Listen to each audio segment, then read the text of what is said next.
again with flying. And I will make sure I get everything together. So, where's the thing? Nope, that's not it. Adoop. Abadoop. All right, and we're checking. I can hear things. Excellent. So, once again, we're going to be, or try to be, somewhat professional as we're getting closer and closer to Checkride. And things I need to work on are ground reference maneuvers and oh shoot, I was gonna pull up the ACS. Maybe I will quick do that. Maybe I can just have it on my phone. Because that is the main thing, is making sure we adhere to the limitations for that. Because that is most important. I mean, apart from actually being legitimately, what is the word? Proficient. But what does that mean? Everyone groans. It's hello, yeah! Excitement. Of course.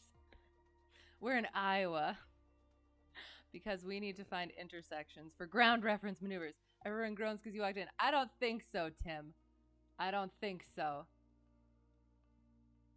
That's applause and whooping. Where is my... There it is. Oh, shoot. I have to fix my track IR. Oh, okay. Okay, here we go. And we're going to go like this. And then we...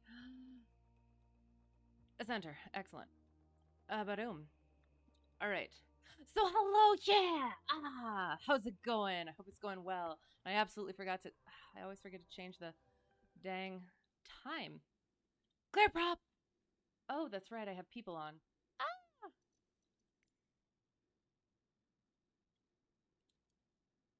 Let's find some corn and cows and snow, apparently. The sounds of applause is probably feeding the floor. Whatever you say, I'm happy to have you here. And I think that's all that matters. Perfect. You with Alex busting his junk over the... Wait, who? What? What is happening? Landing rates. Which landing rates? Whose landing rates? Well, Alex, but who's that? All right. Checklist.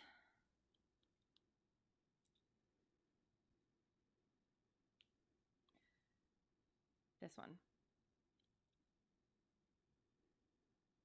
Okay. Nice. Excellent. Well, sometimes you just need a little nudge or a slap in order to get things correctly. My instructor actually, we were working on short field landings, and at one point as we were taking back off, he's like, I'm gonna have to start yelling at you. And I was like, baby. So you know what? Whatever it takes to get those landing rates good. Got beat by another mutual friend because he was to land without glasses. Oh, okay. So it's one of those things. Is it also like a try to land with your opposite hand sort of thing too? If you're right-handed, or yeah, right-handed versus left-handed, or left seat versus right seat. Friend has to land without glasses. Yeah. Oh. So he had this sort of game handicap and still beat him. Nice. Hello, I am doing well. How are you? I hope you're doing better. And yes, of course, you must give him crap for that. Okay, must find my things.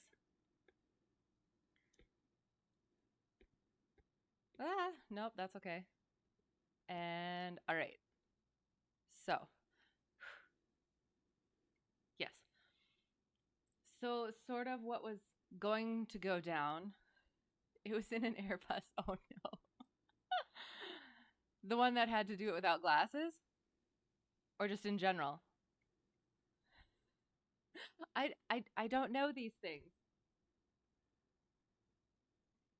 Ugh.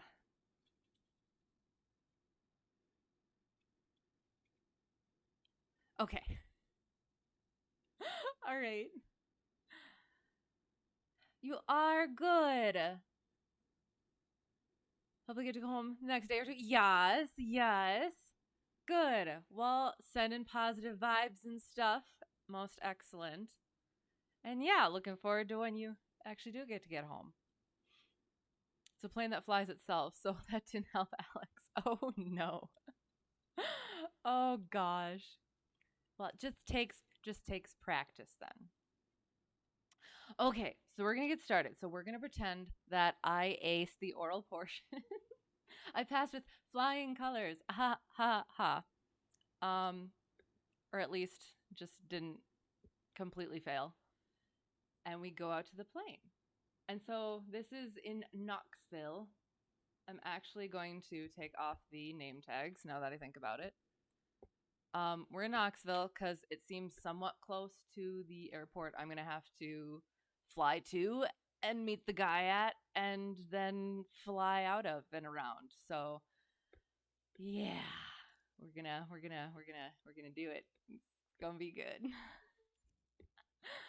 Where is it? Traffic. Here and nameplate off. Excellent. Because we got to do it just right. Managed to redeem himself on the last landing at like -83. Nice, nice, most excellent. So hey, so you're giving him crap. I almost said the other one. Worked, I would say. I think so. I think that's the moral we can take from this. Okay, so because again, this is going to be a new airport, and it's going to be like I don't want to say like legitimate airport, but it is. It's got the ramp, it's got the FBO and everything. So I got to make sure, like chalks and stuff, and yeah, all that. I have to make sure I'm paying attention to all that, which I usually don't have to at the one that I am, uh, that I go to. Oh, okay. Windsock is that-ish way. So we're gonna. Okay, so we're gonna check the METAR. Excellent, most excellent. METAR. Ooh, okay. I'm gonna assume. Yeah, sure. How about this one? Okay, so we have the time auto excellent. 340 at 11. 10. Oh, I need my. Where to go? This one. Excellent. Okay. Tough love type of person. Okay, either motivates people or burns bridges. Right. Yeah, honestly. Yes, feel very much better. Well, and I don't know. I'm like a both sort of person. Like it depends. What I need a little bit of light on this thing. Some people need tough love. Some people need a little bit nurturing. And you know what? I think usually it's a little bit of both. You just got to know when to push and when not to, or you just do whatever you want, whatever works. And I'm also supposed to do this thing. Okay. And then it's nope, this one. Uh-huh. Uh-huh. Oh, I'm just put this one. And then I go like so. I love this so much. I love having it right on my iPad. Okay. So, now we're 340 at 1-1 and we're going to check our actually I'll do it on here so that you guys can see it too. Okay. So we are here. You guys can't see it yet. Hang on. Boom. There we go. Oop, and I got to press that thing. Excellent. So we are here. Uh, yep. And we shall check our chart supplement. Knoxville, our runways are 15 and 33. And according to our wind, that's 340 at 11. So we shall take 33. We'll watch for a tree. And sounds good. Our CTAF. CTAF is 1 to 2.8. Excellent. So we'll have that on. And we would have gotten our weather 119.775, which is what we're looking at right now. Told him if he doesn't redeem himself, we're kicking him out of the group. No, not even a part of the group. Excellent. Oh, that's perfect. Okay, so we're taking off 3-3, and it's 11 knots. I am a single digit wind kind of pilot, student pilot. Temperature and, or yeah, 10 statute miles of visibility. It's clear. Temperature 3, 2. So lots of clouds very close together. Altimeter 2981. Excellent. So, all right. Okay, so we're doing the thing. We get out there. I pass the thing. I get here. And we do exactly what we're supposed to be doing. We put the master on. We put our flaps down. We check our fuel gauges. Excellent. We would. I'm thinking that I'm either. I have to figure it out. I have to figure out whether I'm going to completely fill up right before I leave. Oh gosh, I have to be careful because I keep on almost saying things. Um, uh, or because it's around like a half an hour flight. So if I just filled up before I left and then I went there, and then that should be enough fuel to get through the Checkride, which is about hour and a half to 2 hours, I think. I hope. And then once I pass, then I'll fill up there just in case I do something stupid and he can't take it back then. In a dinky plane like that, single digits is what I feel comfortable with too. No, exactly.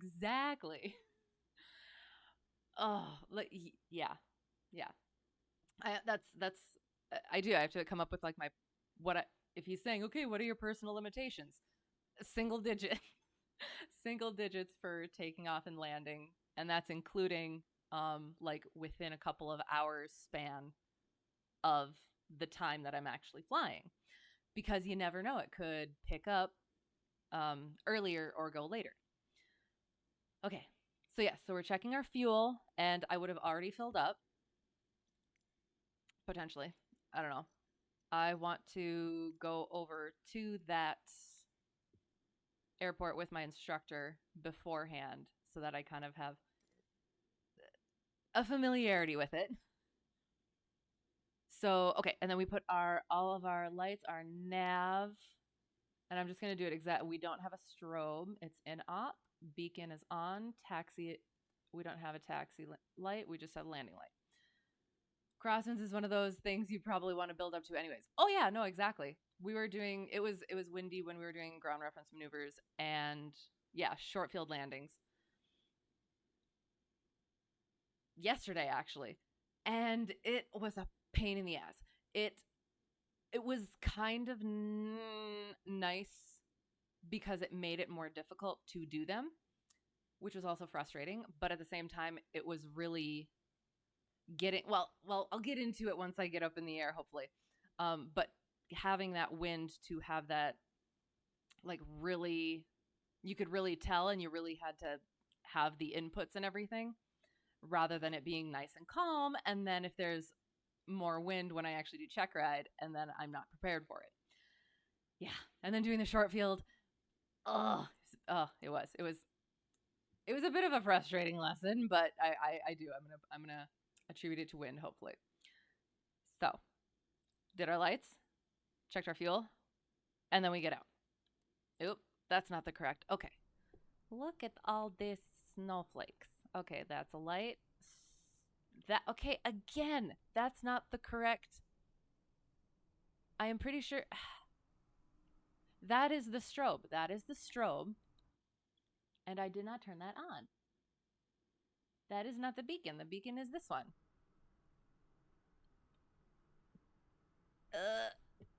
Yeah, that one. Okay, so I guess I just have the strobe on it. Oh, no, just kidding. That's a landing light, isn't it? That's the landing light on this plane. On my plane, or the plane that I fly, the landing light is over here. Okay, so we have our lights on. Excellent. So we turn our master off. And then we go out here and we Drain a little bit of fuel from here. Make sure there's nothing, no water, no sediment. Drain a little bit of fuel from here. No water, no sediment. Check the baggage door, the static port, the pitot tube and drain hole, the fuel vent. Make sure nothing's blocking any of those. Check the wheels, antennas. Check the ailerons. Make sure they're all connected. Nothing's missing. Same with the flaps over here. And then we go to the tail. Make sure the elevator is good and all attached. Check the attachments for the rudder. Excellent. Check the other side of the elevator plus the tab. Check the flap on the other side, aileron on the other side. Then we go here, we check our oil, make sure it is, and it's gonna probably be cold, so I have to plug it in at a new airport too. Okay, it's gonna be fine. And make sure it's at 6. I will have already done this all before I left earlier, but we gotta make sure it's not clumped and cold. Drain a little bit of fuel from there to make sure there's no water or sediment in there either. Check the belt in there. Make sure it's nice and tight. Check the prop for cracks. Check the intake, the exhaust. Make sure that's attached and not wiggly. Make sure the nose wheel has proper clearance. And then physically, visually check the fuel in the tanks. Okay. Gonna quick check. All right, so we did we'll do all that beforehand. Master on, flaps extend, pitot, heat, test, nav beacon strobe, taxi landing, fuel gauges true, master off. Excellent. Did our initial. Exterior fuel quantity, quality, caps, drains, vents. Engine, oil, belt, prop, air intake, exhaust system, surfaces and controls. Okay, so then yeah, I could go in the thing and make sure these work. Boopity boop, boopity boop, boopity boop, boopity boop. Excellent. Pitot static, gear, tires, brakes, antennas. And then I would make sure the chocks are off. Baggage door, make sure that's locked. Final walk around. Excellent. Okay. Other thing is the high wing makes things complicated on the roll axis too. Wouldn't want to fight a crosswind. Yeah, until a good amount of hours are accumulated in the plane. Yeah. I'm not sure if I should tell this story. Kind of. Okay, so on my first long cross country. Yeah, first long cross country. I ended up, when I came back to land, it was apparently, according to the METAR, a 60-degree 9-knot crosswind, apparently, coming in. And at that point, I like crosswind was just not a thing for me, but it was like everything had gone well so far. So I was like, okay, guess we're going to do it. And it went absolutely fine. So, and I did. I told my instructor and he was like, well, yeah, okay. So then I was a little bit better able to do a little bit more crosswind, but yeah, it is. I'm hesitant with things, but I'm working on it. Testing the pitot tube is the most awkward thing ever. Why? Because here's the thing. I have to go over the checklist with him again because just to make sure I'm doing all the things that I'm supposed to be doing, because I'm still kind of doing it how we started doing it in the summer, and he hasn't looked over any of the stuff that I've done. I've just been doing it as I've been doing it. But it is technically winter now, so I don't know if I'm supposed to be doing more stuff. But he hasn't said anything. But I'm going to ask so that we know. Well, hey, if I nailed it, feel good about it. Just stay humble. Not that you got to worry about it. Right. And I am. It was one of those things where I kind of had to do it. And I had experience with it. I was just nervous about it. But I was like, I'm just going to do it. Remember how you were taught, and just do it. And I did. And it worked out. And it was good. And I want to say that we had actually worked on crosswind just the week before, so that was helpful. So yeah, what do you mean testing the pitot tube? Because I haven't actually had to test the pitot tube yet. It it's not the whole thing where you're supposed to blow in it, except you're not because you're gonna break things. Okay, so we're good. And then once we're inside, so the chocks, the chocks came out. Please remember the chocks. Take the Hobbs time.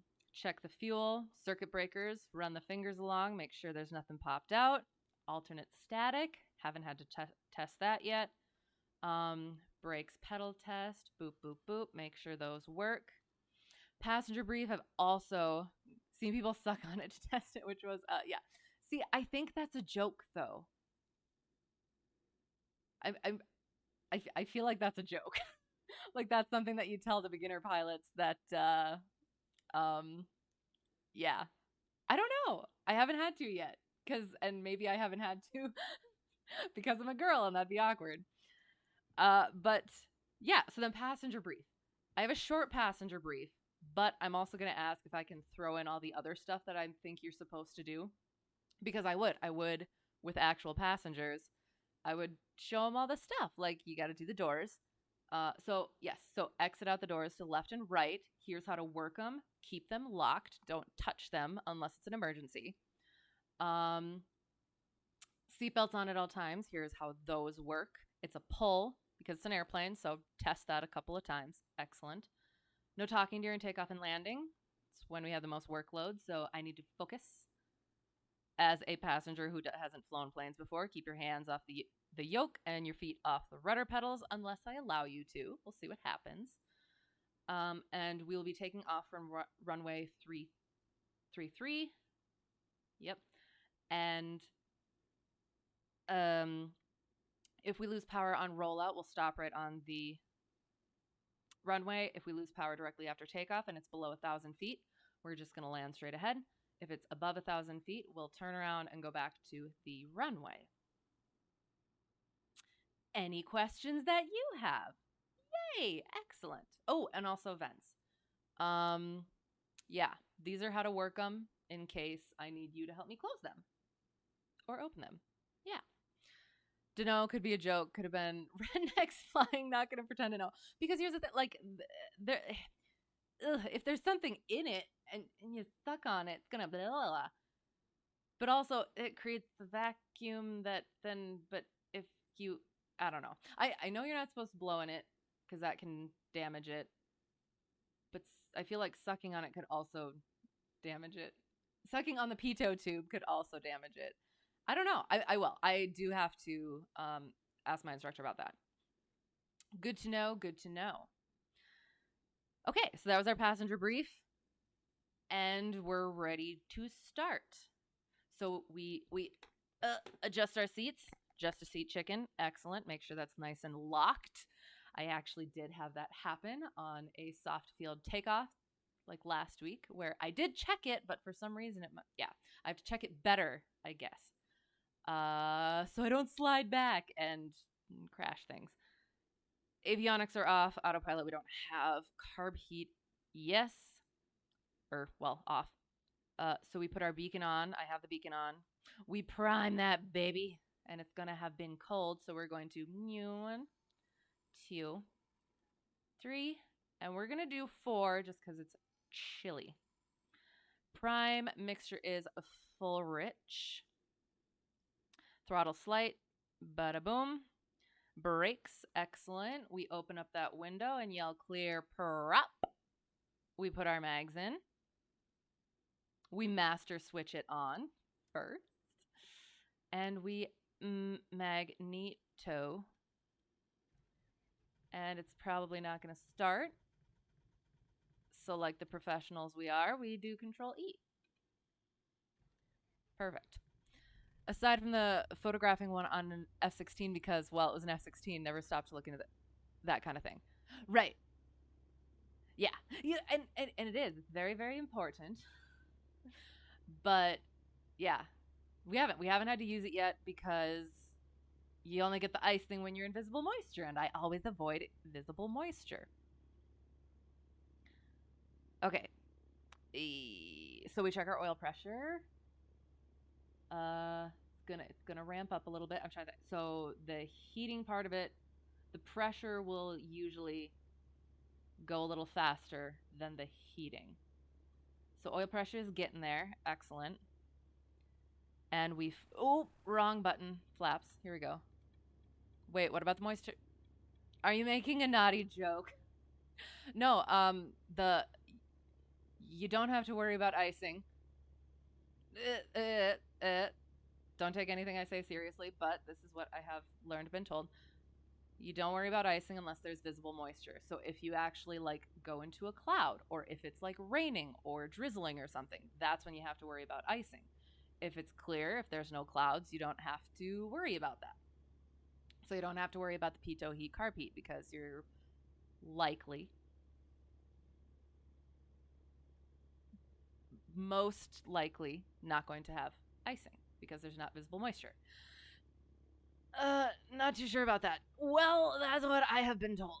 So if you let me know, but otherwise I'm gonna go with what my instructor said. But I'm gonna ask about all that stuff again too. So our avionics went on, boots up, boots up, boots up. Nav lights, we have our nav lights on for ADSB purposes. I would have already dialed in the frequencies. I would already have the frequencies in.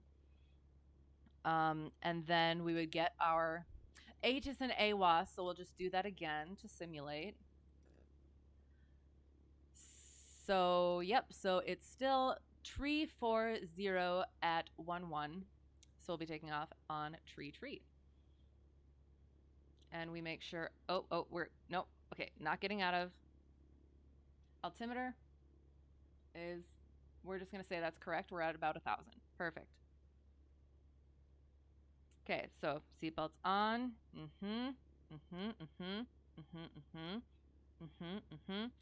And we're going to heading indicator.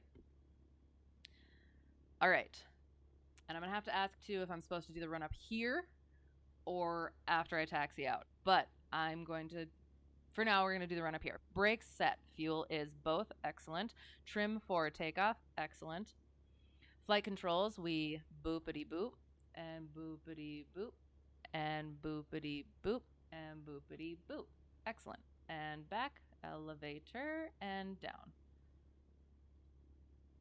Instruments, check them. Boom, boom, boom, boom, boom, boom, boom. Excellent. Perfect. Mixture is best in power, so I think there's also a thing where if I don't lean it out in the taxi right now, it's okay since it's colder. I'm not sure. So I'll have to check with that again. But for now, we'll put it out just a smidgen. Make sure the primer is in and locked. And we 1700.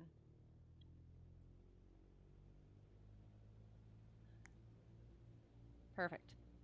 1700, and we mag to the left. Check for well, okay, I can do it. Mag to the left. Listen for that drop. Excellent. Mag to the right. Listen and watch for the drop. And back. Carb heat out. New. Listen for the drop. And back. Check our vacuum. I don't think I have a vacuum over here. I think this might be the amps and volts. So over here is vacuum. Make sure it is between 4 and 6. And amps and volts is positive for charging of the battery. Check the oil pressure. There we go. In the green. Oil temps in the green. Idle check closed. Perfect. Make sure the throttle isn't catching. Okay. The thing with water is as long as it has enough kinetic energy, it won't freeze. The moment it has something to attach to, it'll freeze. Source personal experience with weather, a guy I know with a few thousand hours of flying. Nice. So for example, a creek may flow even below freezing, but the moment you stop the flow, it'll freeze. Right. Okay. Yes. Yes. Don't throw too much new stuff at me. I mean, not like new stuff, but I do. I got to keep my stuff together so that I can just pass the thing and be done with it and Just keep studying for studying and proficiency rather than for a test. But so okay. So what I remember from the knowledge testing is that the dew point has to be the collecting surface has to be below. Okay, hang on. The the collecting surface has to be below the dew point, and the dew point has to be below freezing. No, I can't remember. It was something like that. I'll have to look at it again. Don't want to fight a CFI, but that moisture thing is buggered. Well, and and I could have absolutely misunderstood it too. So I will check with that. It's a good thing to have something like that. You let me know things so that I can absolutely ask about it. Make sure that I understood it properly. So I will. I'll absolutely ask about it. Okay, so flaps are up. Mixture's best in power. We're gonna go full rich. Carb heat is off. Excellent. Pitot is off. Heading indicator. Excellent. Doors and windows are both locked. I'll make sure he doesn't keep his unlocked, and then pull it so that I have to deal with that emergency situation. Transponder landing light is on.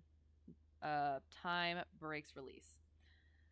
Okay, so and we're gonna do a soft field because that's the one. Short field's pretty. I don't want to say easy, but it's a normal landing. You just hold the brakes beforehand. So we're gonna do a soft field. Make sure. Okay, yeah, soft field takeoff. Okay, excellent. So great examples of this phenomenon is when jet exhaust freezes. It can create a chain reaction of ice-based clouds to form across the sky. Okay, I haven't okay. I haven't re-gone over my weather theory yet. That's my next thing, and I will better understand all the things. Like I kind of understand it, but I have to re-go over it so that I understand it properly, proficiently. So yes, I do. I will trust you. I know you're a weather person. So yeah, and I will. I'll talk to my CFI about that too, and I will get properly um, proficient and knowledgeable about all this stuff. Oh, shoot, shoot, shoot, shoot, shoot, shoot, shoot. Okay.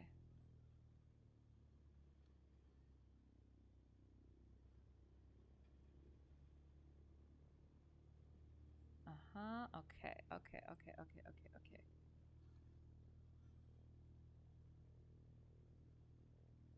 All right. Um, so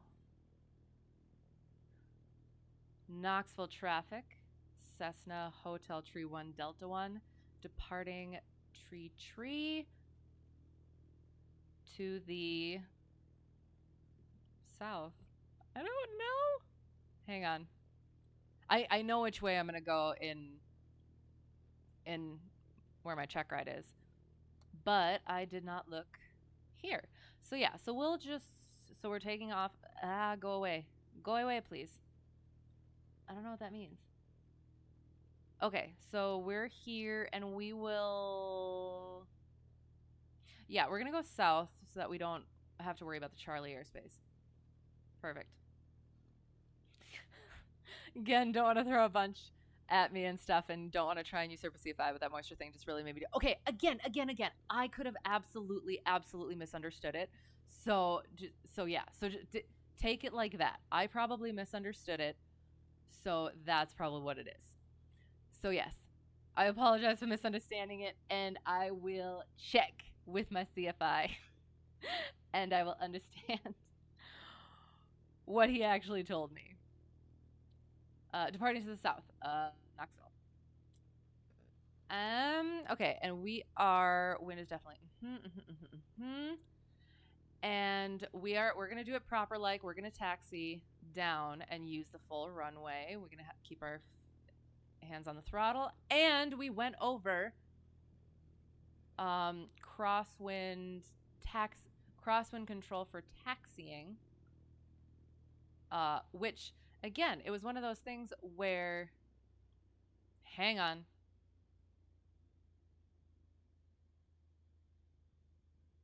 Yeah, I definitely messed that up. So, we're gonna get off this taxiway, which is what this is apparently. Here's the thing. Hang on. I'll show you what I was thinking, and maybe I am misunderstood. There is a taxiway, and oh shoot, you know what it was? Okay, I was looking at a different airport that did not have a taxiway. So I was thinking that this one did not have a taxiway, but this one does have a taxiway, and I will know these things for my check ride. Can you go, please? Yep, yep, yep, yep, yep, yep, yep, yep, yep, yep, yep, yep.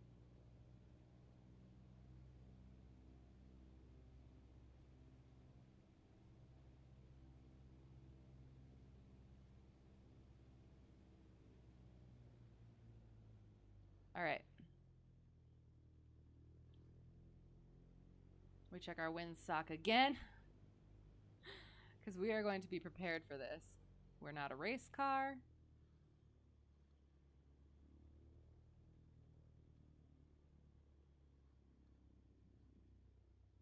Here's the hold short line, but we already announced ourselves, so we're gonna go. I love ForeFlight. Oh, shoot. Sorry, I got distracted. It told me I was approaching runway 15. So we're gonna taxi back. Oh, so Knoxville traffic, Cessna Hotel Tree 1 Delta 1, back taxi Tree, Knoxville. So I would have said that first, and then at the end over here. Oh, you know what? I should have just kept going on the taxiway. I promise I'm better in the plane. Oops. We're not a race car.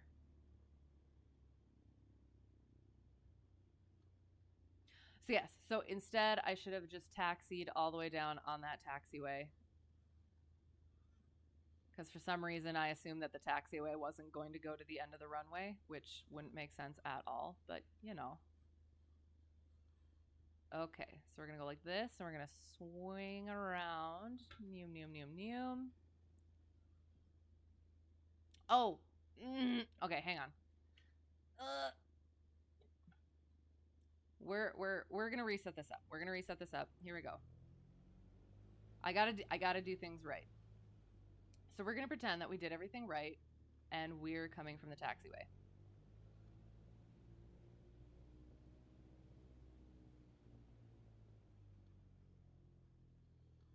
So we're just gonna cross the grass because the plane I fly in is good in grass. All right.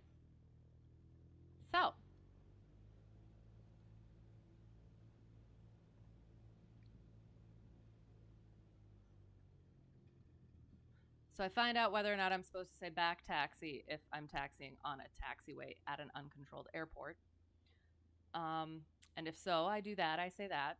Otherwise, now we would do our call. Knoxville traffic. Cessna Hotel Tree 1 Delta 1 departing Tree to the south. Knoxville.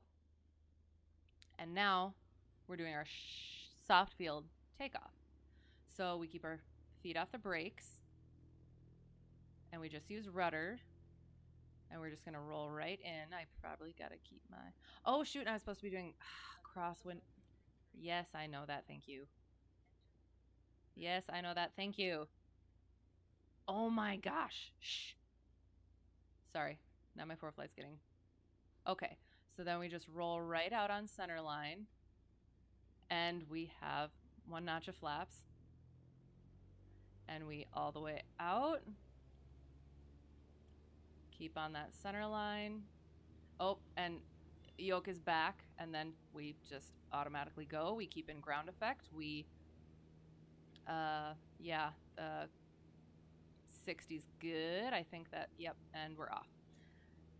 And as we have that established that positive rate of climb, knock that notch. Oops, that's not the right button. Flaps go out. And we're up past 50 feet. We're going to keep our heading.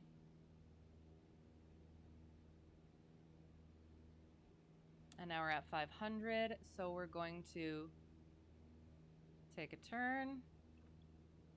Keep our hand on the throttle. Nice gentle turn.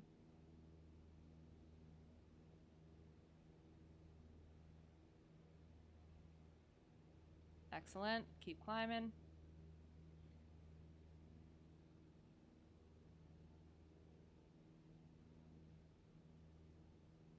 And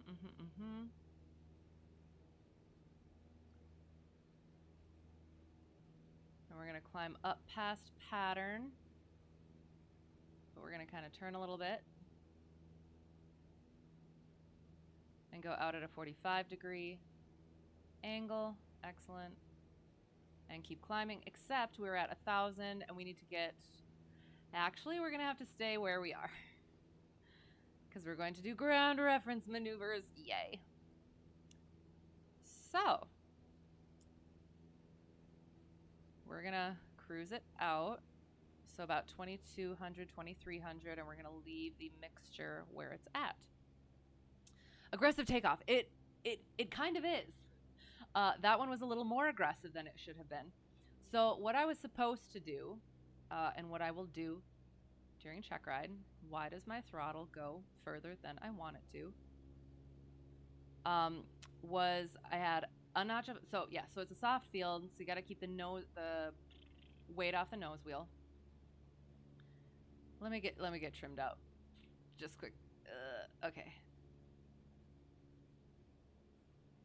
Yeah. So I'm supposed to keep the weight off the nose wheel, so notch of flaps in, keep your feet off the brakes as much as possible. So you just roll right from the taxiway onto the center line, and go.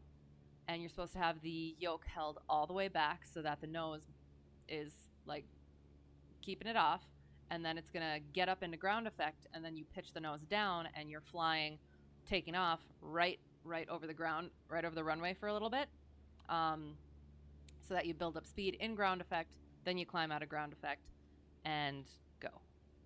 So yes, so it's a little bit of an aggressive takeoff. That was probably a little bit more, but yeah. Okay, so we're at 2,200, 2,300, and we're gonna do some ground reference maneuvers. Okay, so we need to find us an intersection, and that one looks okay.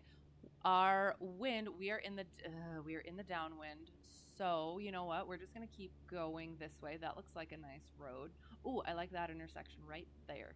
So we're gonna go into a left turn around this intersection, I hope, and we are at about 1,800.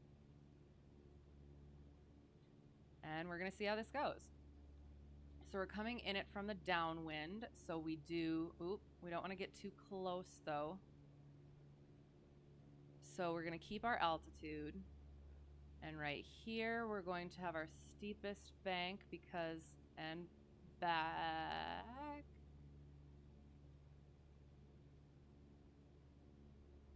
Steepest bank.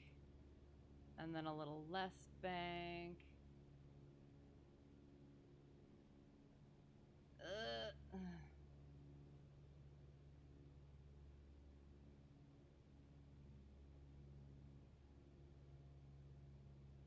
Why do I feel like I'm too high up? I don't think I am. Ah, gosh darn it.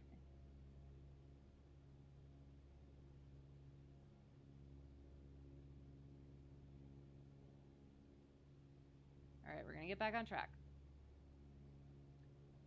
So we're gonna go down more. So now we're in a headwind, so we gotta push down a little bit more because the headwind brings our nose up. And we gotta make sure we're not going that way. And I feel like this thing is not doing the things that it's supposed to be doing, but it could just be me. Makes plenty of sense in theory though. The soft field? Yes. And I do. That's one of the ones I gotta work on. And why do I Okay. Nope, nope, nope. We're good. We got this. We got this. Turns around a point. Turns around a point. Turns around a point. We have to get back up to, yep, that's about good.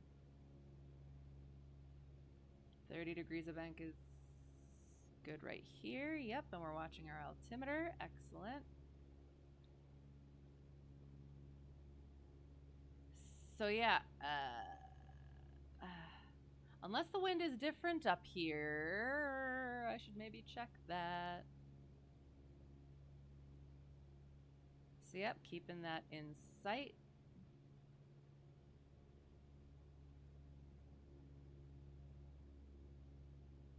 Not in sight.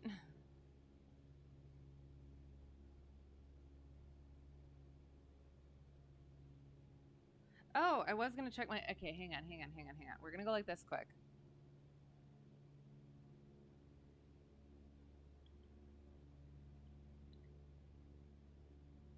So we're going directly north. Ground speed is 83 knots apparently.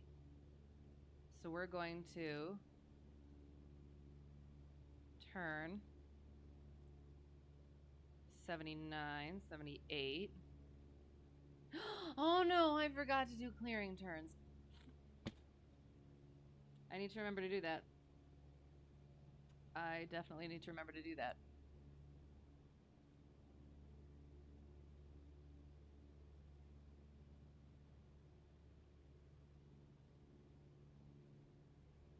$90 knots.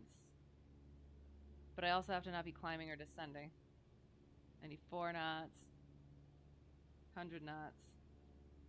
103 knots. 105 knots. 107 knots. 108 knots. Because I'm also descending.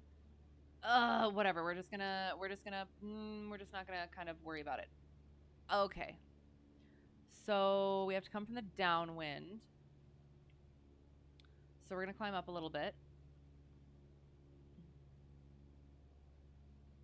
And we want a tailwind, and it said it was coming from tree, so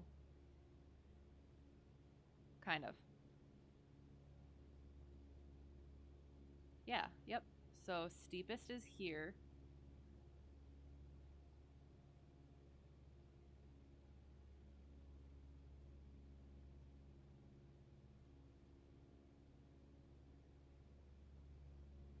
And a little bit less here. Because the wind is pushing me here, so we're directly into the headwind, so I should be less in.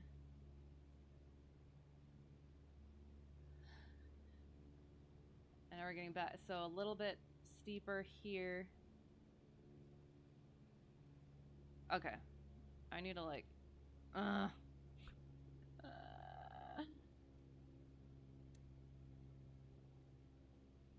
I must say, I was told about the whole dead zone thing with the controls, and I do think that helped a lot. So I somewhat take back everything I've said about about the sim controls being slippery and stuff. It was just I didn't have it calibrated properly. So, okay, so I think our headwind is over here. No? Hang on. That doesn't make any sense then.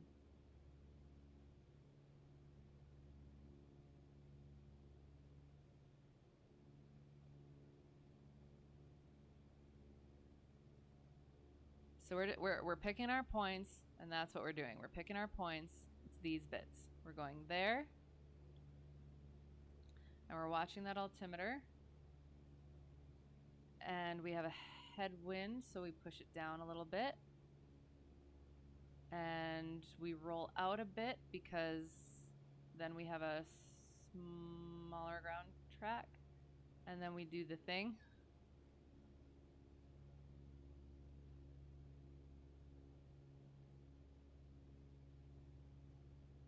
I must say these aren't horrendous for because the controls are still different. I'm getting used to them again, but they're not horrendous. And I feel like the wind is, I don't know, I can't quite figure it out. But we need to do some to the right. So we're just going to pretend that that was good and I passed. Although I really got to watch the altimeter. And then we need to find another Ooh, that's a good intersection. Where is our... Ooh, that would have been... we're going to go right now. We're going... Oh, that's the wrong direction. So we're going to floop all the way out. And we're going to come back this way. Because we want to turn to the right. And we're going to get the wind at our back, which, again, you know what? We will check the METAR again. METAR. Tree 40. Excellent. So the wind is about-ish at our backs. So find an intersection.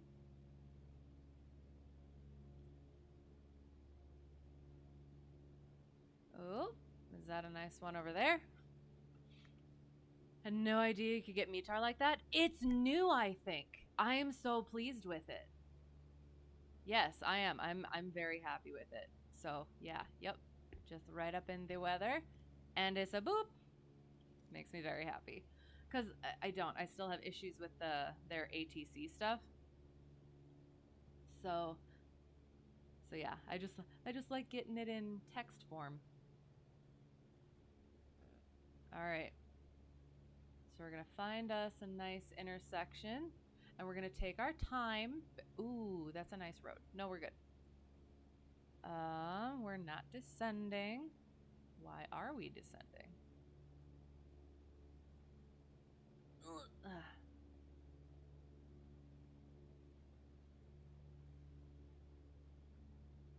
Uh-huh. So if we can find something directly straight ahead-ish and roll into... Oop, perfect. We're going to get a little close, so we're going to zoop it right like so.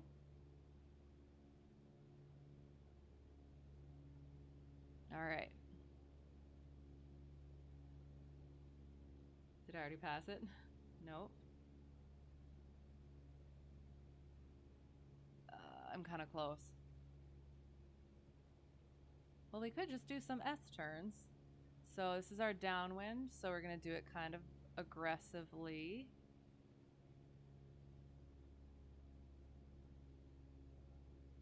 And then as we come parallel, then we kind of roll it out a little bit. But if we need to, we keep it in some more. Yeah, we're going to keep it in some more.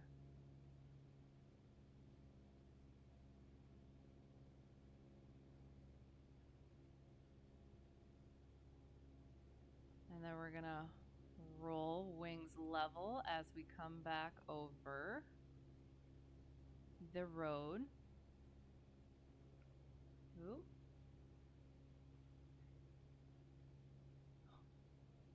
Ah! Where'd the road go? It disappeared. Okay, hang on.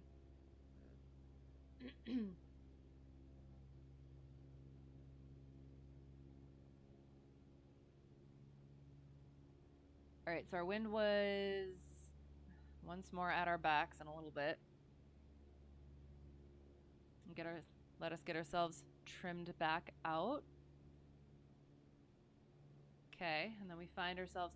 We're gonna do an intersection again, just because it's most likely that turns around a point are what I'm going to have to do.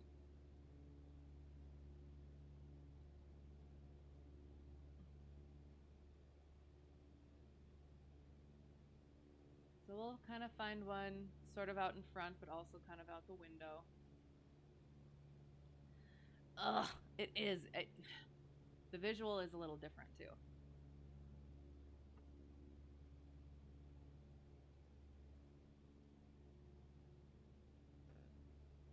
I should probably also make sure that we're good.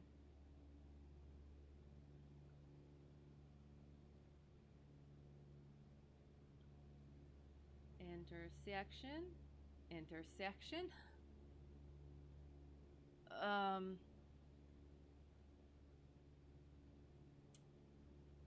don't like any of these. I feel like we're getting, yeah, a bit far. Okay. We're gonna turn back and find a nice intersection. Well, you know what? I'm gonna try and do it without the intersection just to like kind of make it a little bit more difficult. So steepest turn is here because wind is pushing. Keep the altimeter. And we're directly crosswind, so we start rolling out a little bit. And roll out some more to slow that down and not get so close. And I don't want to be wings level because then it's not a 360-degree turn banked. And turn, what part of Iowa am I at? I don't know, southish? Maybe? I'm not quite sure. No, that was terrible. I need to find intersections. I need to find intersections. Okay. We are. We're gonna go back. We're gonna go back and find some proper intersections. And our roads in general for some S-turns. Oh, okay, so yeah. Yeah, I'm good. Okay.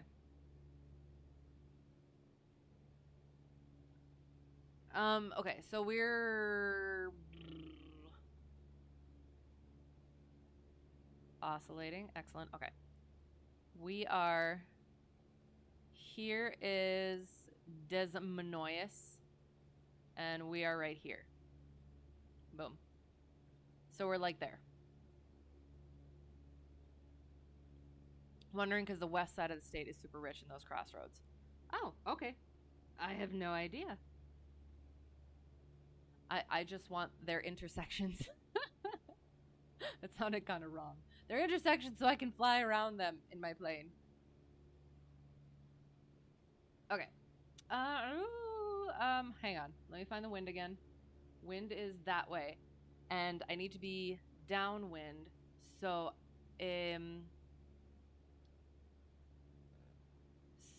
I need to have north at my back. Right? And then I need to find something perpendicular to that, which is not that. That is parallel. So we're going to go like this. Yes, exactly.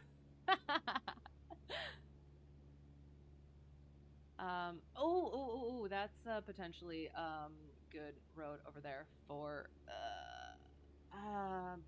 Okay, we're going to do it. We are going to S-turn over to the S-turnable road. Technically, we are going to... Oop, okay. And our ball is centered. Excellent. We're not climbing.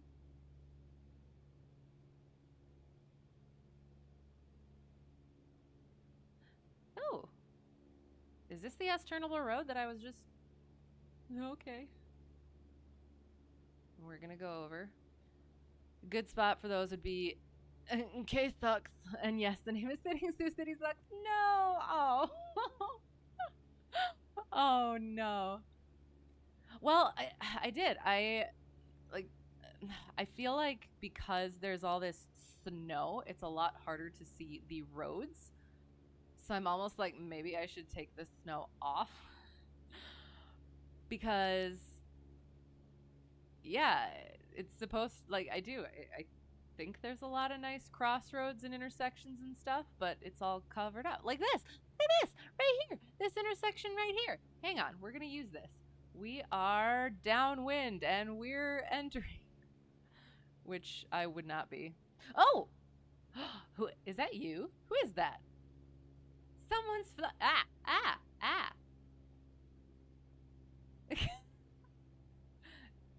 Is that you? Charlotte complains about roads being covered in snow but out in the boonies. Hey. Remind me to do my clearing turns, I guess.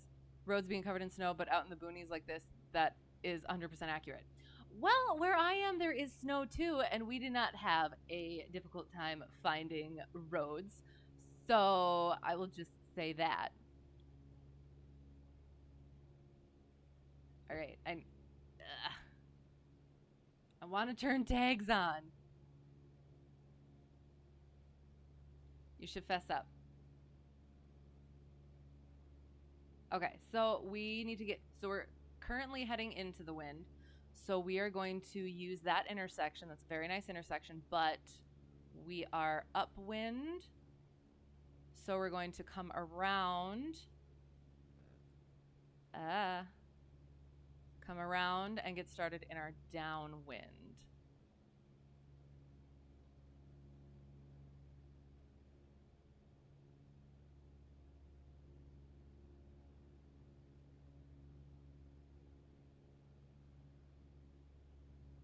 All right, so we're still upwind.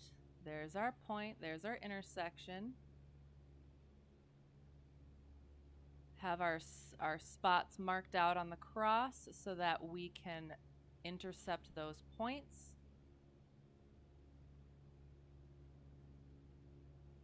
Oh, and we're headwind, so we have to put it down, nose down a little bit, because make sure we can see our point. All right, so we are entering the downwind.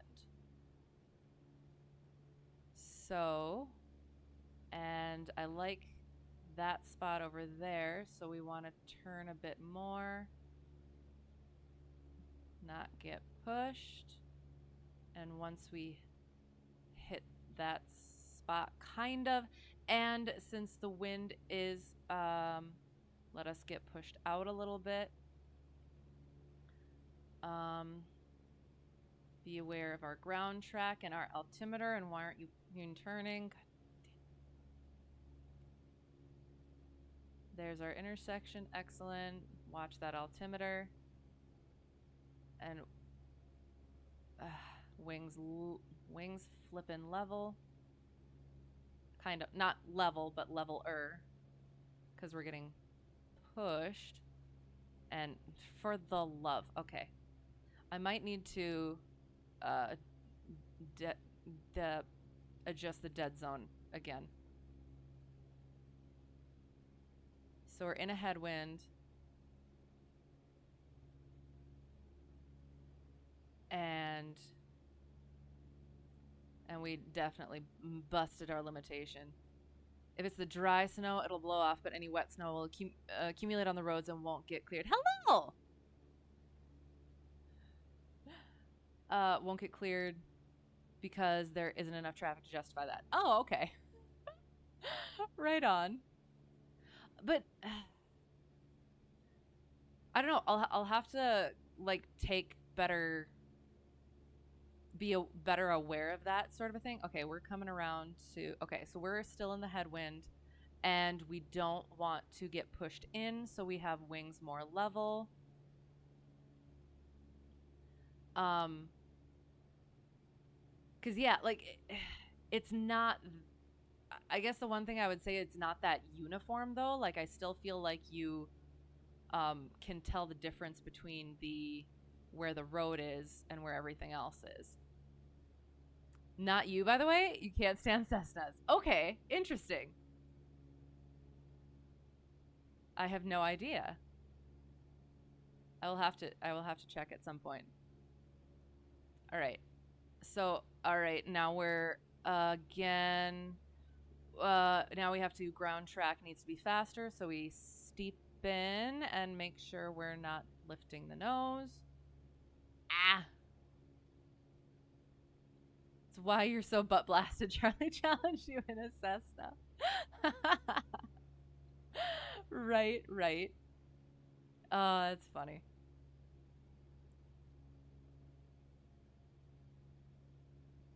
Ah. So yeah, so I'm way out, but I think I'm getting the what is it? The mentality of it a bit better. because it was a chore and a half trying to like try to understand and then do it, and yeah, but I think I'm getting it a bit better. Think he's blasted because you gunned him in that rhino. That was so fun to watch. You guys doing that and then and listening in on. Oh, it was fun. Okay, okay, okay. I need to see who this is.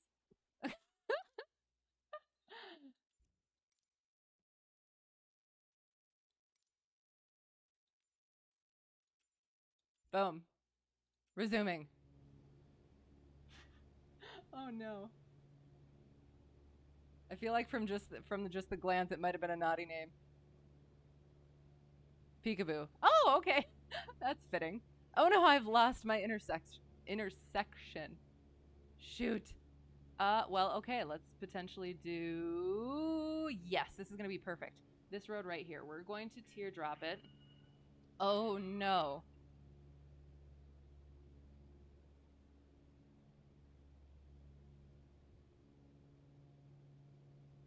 My inter what now? My intersection. My intersection. Oh, peekaboo. Oh, that's not you. Hello, peekaboo. Is that you?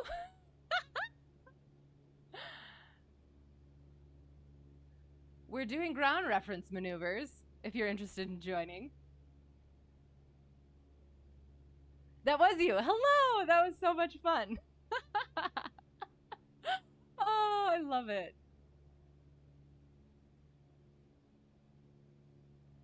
Okay.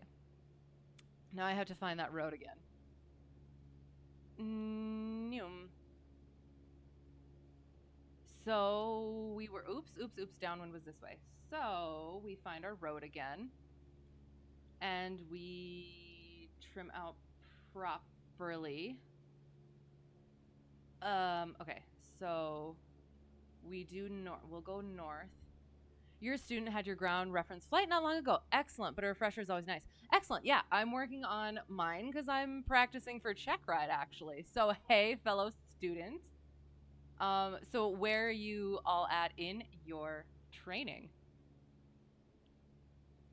One thing that can make roads stand out even when covered is the Midwest. The real Midwest and not the Michigan area tend to have ditches along the road, so lower the sun angle, easier to see. Okay, interesting. Oh, I there's all these like little things that I need to get in my mind that I don't have yet, but I yeah, I am trying to balance. I know there's so much more that I need to know, but I'm just trying to really hone in the stuff that I need for now, and I will get to the rest of the stuff eventually. Otherwise, I'll just overwhelm myself. Can tell you from experience, snow dump will make roads impossible to find even on the ground. Okay, right.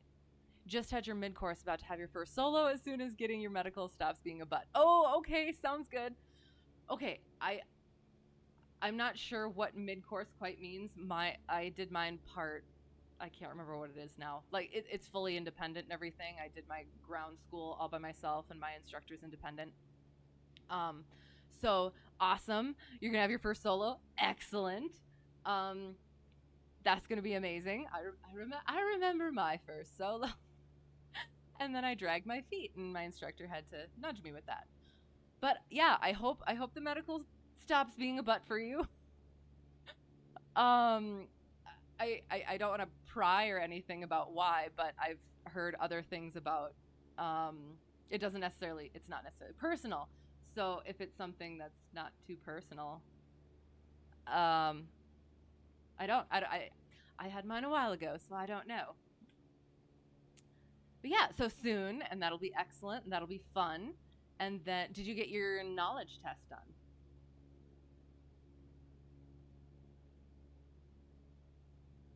Where was that road? Where the heck am I? Okay, I'm still going. Yes, I am going south. Okay. Ooh, I might like that. Is that a road over there? That might be a nice road over there. Hang on. We're going to go this way. Ugh.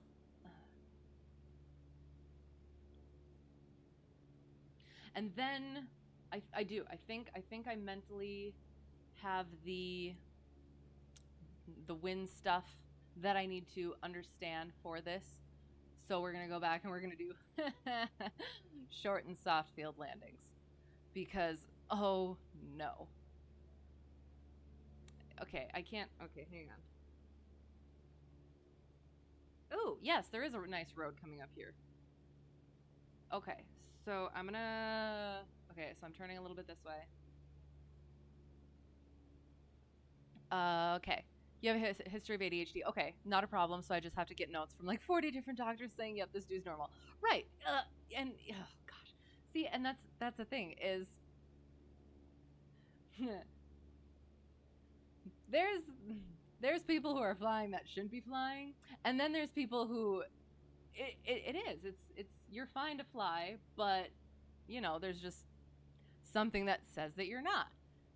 So, yeah. So well, it'll be good. Good luck with that. It'll be fine, and it'll just take a little time, and then you'll be good, and then you'll solo, and then you'll do the rest of your stuff, and then you'll be check riding, and then yeah, it'll be excellent.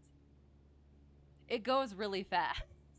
I do want to say, because it is. So I soloed back in October. Then I dragged my feet on everything. Eventually had to like again. My instructor had to kind of kick himself out, or I guess drag himself out, and then I did my long cross countries. Yeah, got and then all the requirements kind of boom boom boom boom, and then all of a sudden now it's coming up on check rides. So yeah, it's going fast. It'll go fast at the tail end of it. Nice, excellent, excellent.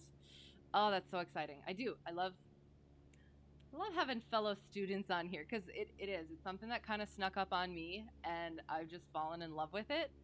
So yeah, knowing that other people are taking that jump too is it's fun. It's heartwarming.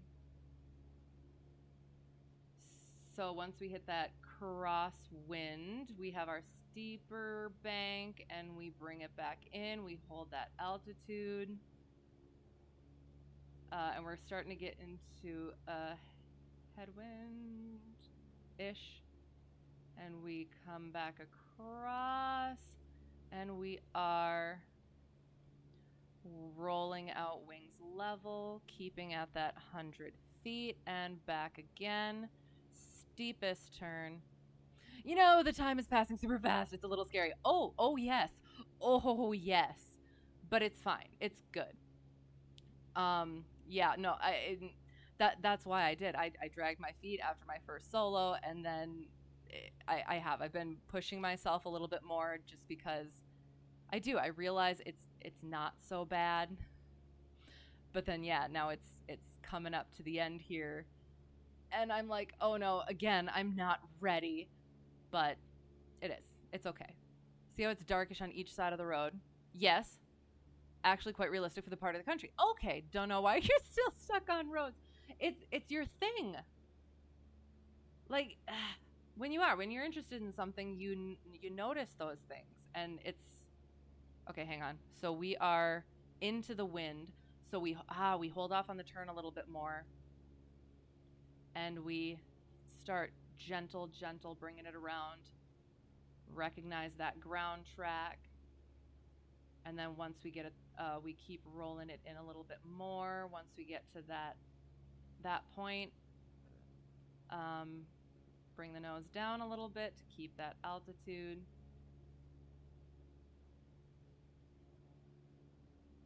And then yeah, so now we get that tailwind. It just started speeding up a little bit, or I started descending a little bit. Then we roll wings level as we're crossing the road.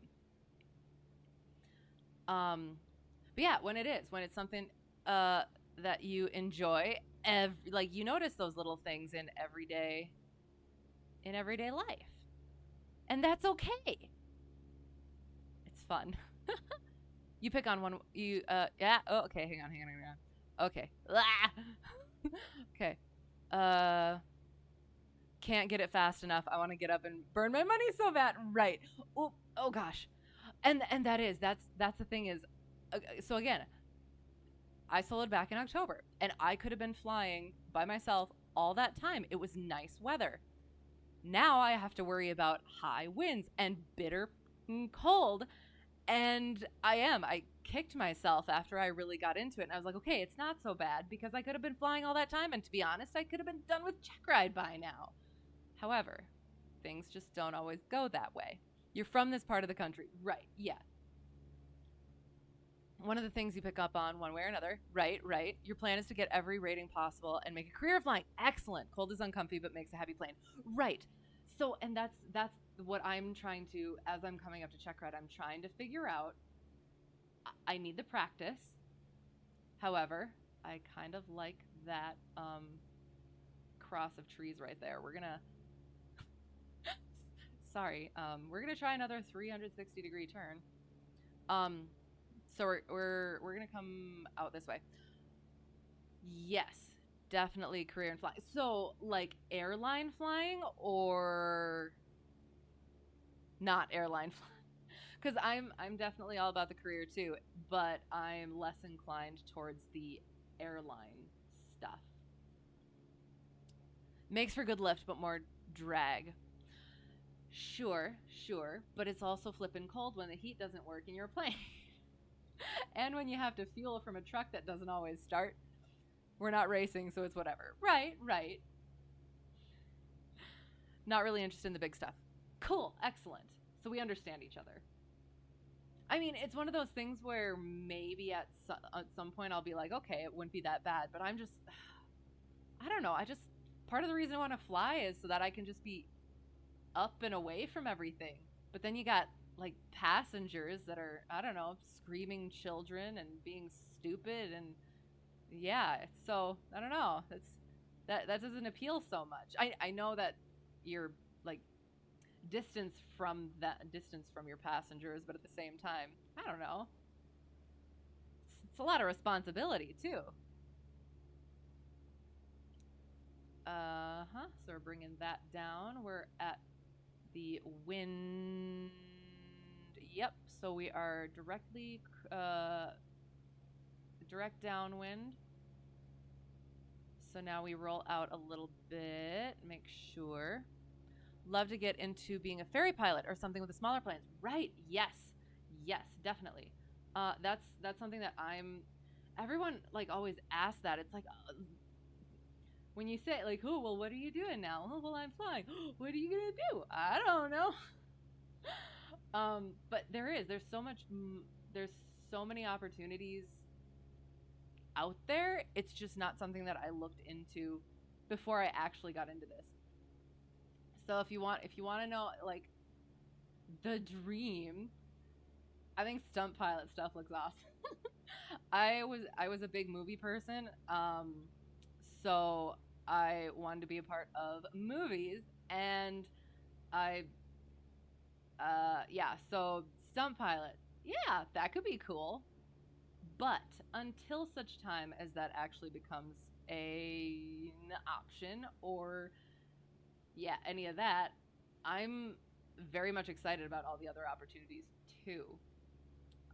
Yeah, the photography stuff, the ferry stuff, cargo. I'm cool with all that. But right now, first I have to actually be legal to fly it. So yeah. Okay, okay, okay. Honestly, for you, a good incentive is bolting cameras and collecting footage. Ooh, yes, yes. That sounds exciting. Yes. Turboprops, the noises they make are like a cozy vibrational blanket. Oh, I love that so much. Yes. Um there's I'm trying to think. So and this is something too. I I know less than I should. Um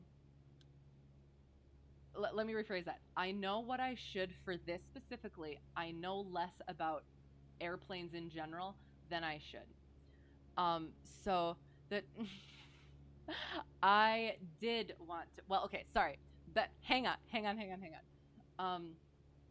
So the turboprop thing, I know what it is. Like I know what it is and everything. Hello. Um, but collision. Oh no. But it's not something since I don't need to know it yet. I have set it aside until I actually need to know it. But yeah, some of the there's some planes that fly around my airport, and then my instructor will send me videos that he takes when he's out doing plane stuff, and the sounds are just the best. So yes, so I did. I was going to be an actress, but I'm not pleased with the entertainment industry right now. So I left that and started working on writing because I'm not someone to like I don't want to just complain about it and not do anything. So I was like, okay, I'll try my hand at writing. Yay. And then other life stuff happened and bing bang boom, I got the opportunity to fly and here I am.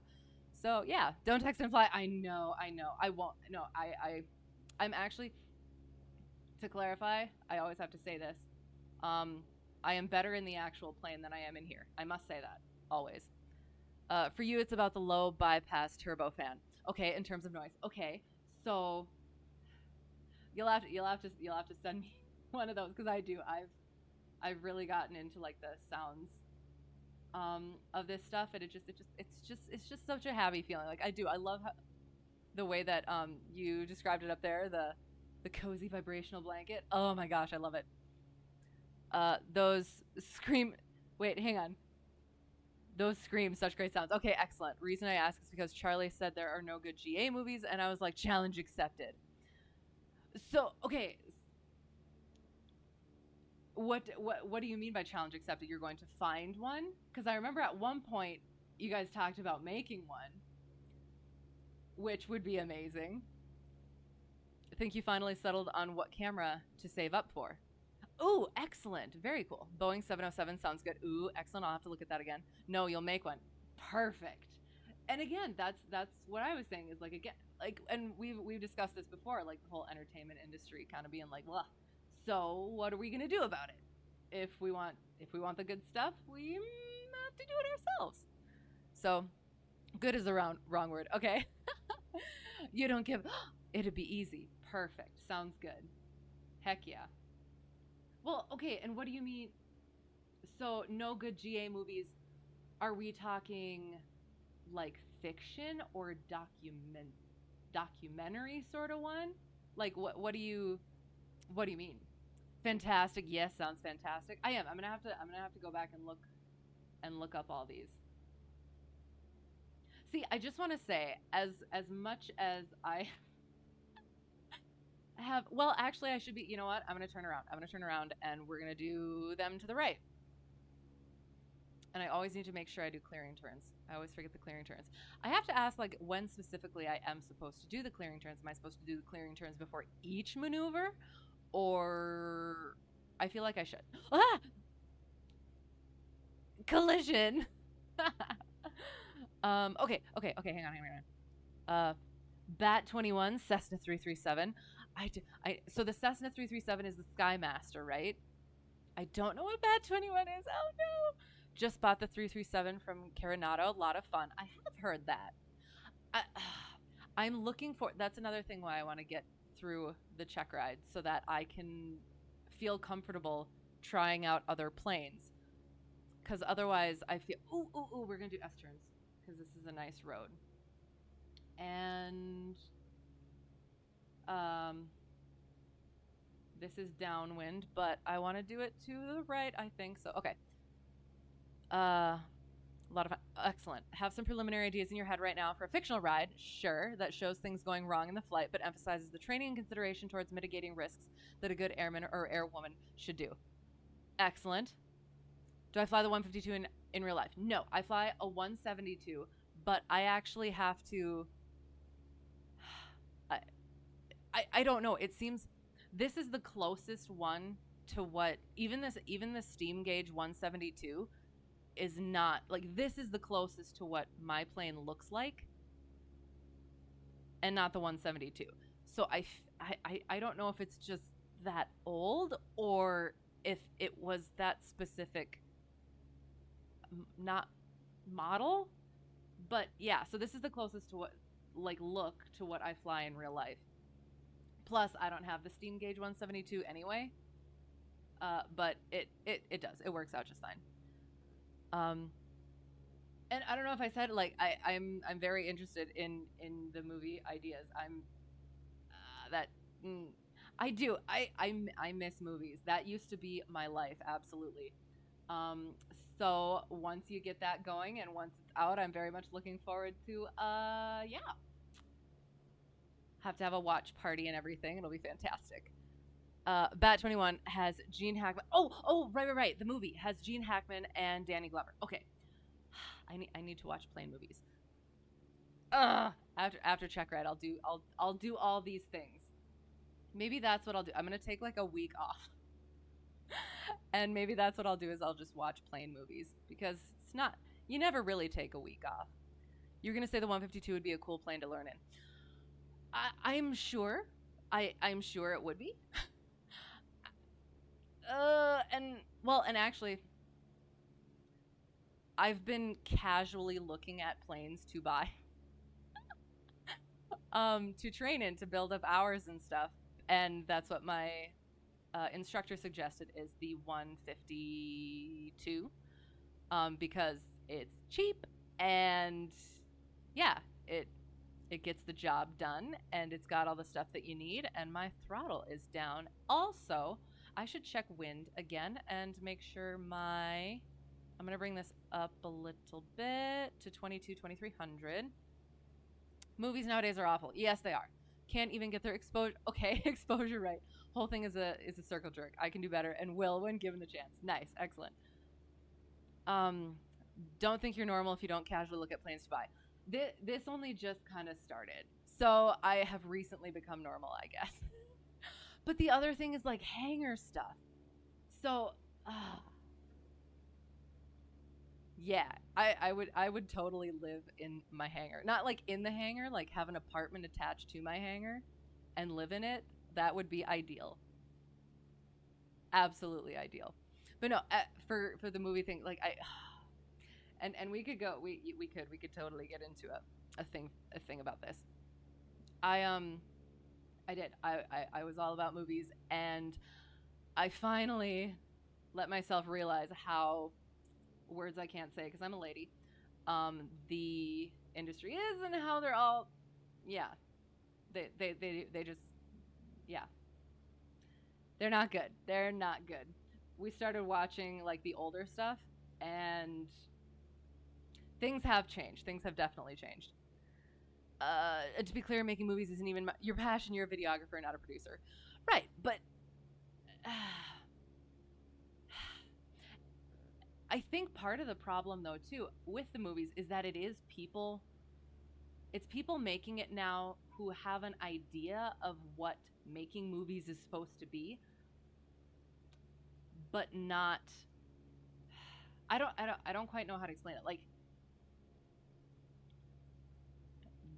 it is their passion, and then it makes it more of an I don't know how to explain it quite, but I think you understand what I'm saying. It makes it more of an emotional sort of a thing where they make decisions emotionally rather than what might be necessarily better for the story itself, if that makes sense. Yeah. Who needs a hanger? Just put the thing in my bedroom. Honestly, I would. And that's the thing too is so the airport that I fly out of um is grass. It's just straight up grass. It's got crops on either side and trees on either end. And it's just it it works. It's good, it's great, it's fine. So, if you just have the land I do. I live rurally. So, if you just have just a little bit of land and you just yeah, just just smooth it out and make it a runway. Or I've also like looked at the um hello by the way. Hello, I see you. I should okay, I should turn tags off because I need to be able to see aircraft without yeah,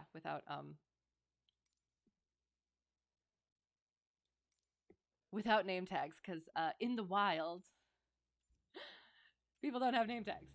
Um, yeah, like the air parks sort of thing, like where it's the one runway and there's just like plots that you just live in and it's like a little air community and it's awesome. I think that's great.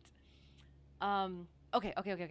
Hey, yes, people living inside a bubble trying to imitate better things that came before. Yes. But they lack the life experience to understand what made those ideas so good before they got their hands on them. Okay, I will challenge you. I guess again, I haven't seen that many movies recently, or I should say, that many recent movies. Notice how many main characters are like journalists or writers, or just in general in that sort of uh, a career, because so it's just writers writing about writers, and it irritates me every single time that I notice it because it's always there. And end result is we now have movies written for and by adults with the mental capacity of children. Yeah. I'm trying to think of a good example, but yeah, it is. It's and everything is imitation now. It's everything that's new has already been done before, and not just like the ideas. They just keep remaking stuff and doing sequels to stuff. You don't need those anymore. Maybe stop milking things and actually make things that work. Okay, getting off of my rant. I'm sorry. I do. I just it was stories and movies and stuff were my first love, and I do. I just feel. I feel like I feel jilted and I feel betrayed by by it. So anyway, moving on from that, can rant on that for a long time. See, same. Uh, super sick actually. Yeah, the air parks. Yes, I think that'd be awesome because I've been finding that plain people are great people. Yeah, I like plain people. They're fun, or I should say aviation people to distinguish. Fly out of a place north of Houston, and there's not a grass strip big enough for a 172 nearby. Okay, and even if there was, your school doesn't allow soft field anyway. What do you mean they don't allow? You do you not need to do that on the check ride? Because I definitely need to do that on the check ride. Like that's part of the airman certification standards. After the stream, okay, send some really good turbofan audio. Oh, good, sounds good. Thank you. Suggest using a speaker system, but lacking that, some good headphones. Sounds good. Also send some critical drinker vids because his opinions sum up mine quite well. Oh, excellent. Sounds good. And definitely send me plain movies too, like the Bat 21. I need to remember that one. Because I feel like that came up in Charlie's stream too. So I do. I'm way behind on my plane entertainment or my aviation entertainment. Have to do the technique, but not on an actual soft field. Oh sure. Oh sure. Yeah. Mine require. Yeah. Mine requires soft field. There's snow on the grass. It's honestly it's kind of a no. It's not technically a short field. I guess it got hello getting buzzed. Eh. um. Oh, I'm gonna turn this way. And what do I? It's and brake. Go super slow. So wind is at the back. So turn because you'll get oh shoot. I was supposed to check wind because I'm definitely wind. Wind is different.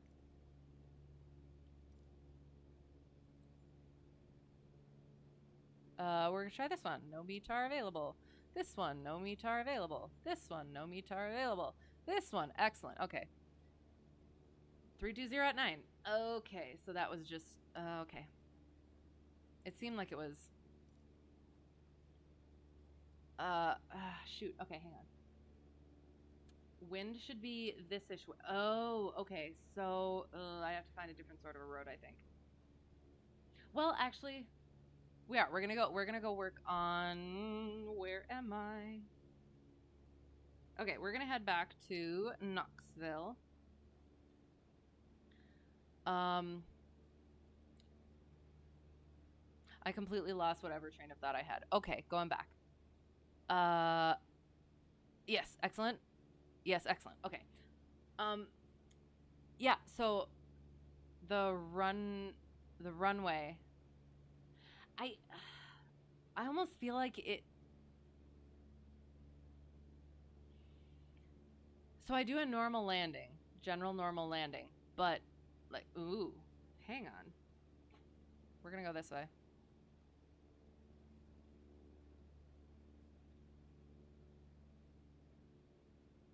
Okay, I also have to gauge too because it does. It looks like that's like not good. Ooh, I got the little gust. What are you doing? Um, hang on. I have to do my thing and direct to. Okay, so we're 16 nautical miles out, so we have a little bit of time. Yeah. So technically, I feel because there's the 50-foot obstacles. There's the trees on either side, so there is the displaced threshold. So technically, it.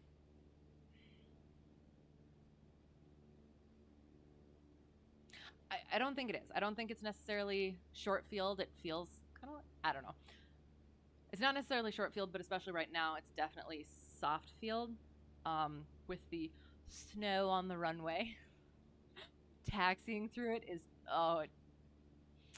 it's a chore. Um, how to do the technique. Hello, hi. We are hello. Sorry.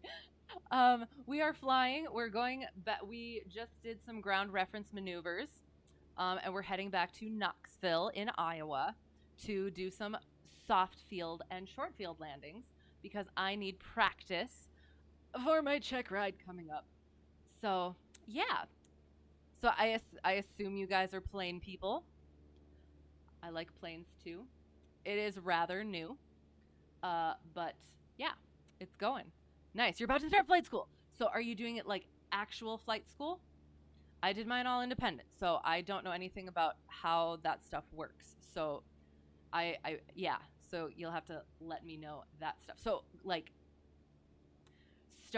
starting ground school plus flight school, or have you already done ground school? Yes, actual flight school. Just got your flight loan for ground to ATP. Nice, excellent, congrats. That's gonna be fun. Um, so yes, so you're going full ATP. Very cool, excellent, awesome. Ah, it's so fun. Oh, okay, hang on. Okay, so we're at 13 nautical miles. So we would also we're doing hang on. Make sure our meet tar is proper. And I'm actually going to, oops, I'm going to go this way and I'm going to actually use my, okay. So METAR right now, ooh, it's technically marginal VFR.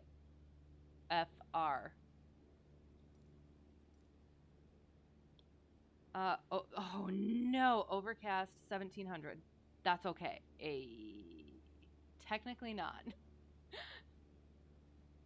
Because I'm doing pattern work.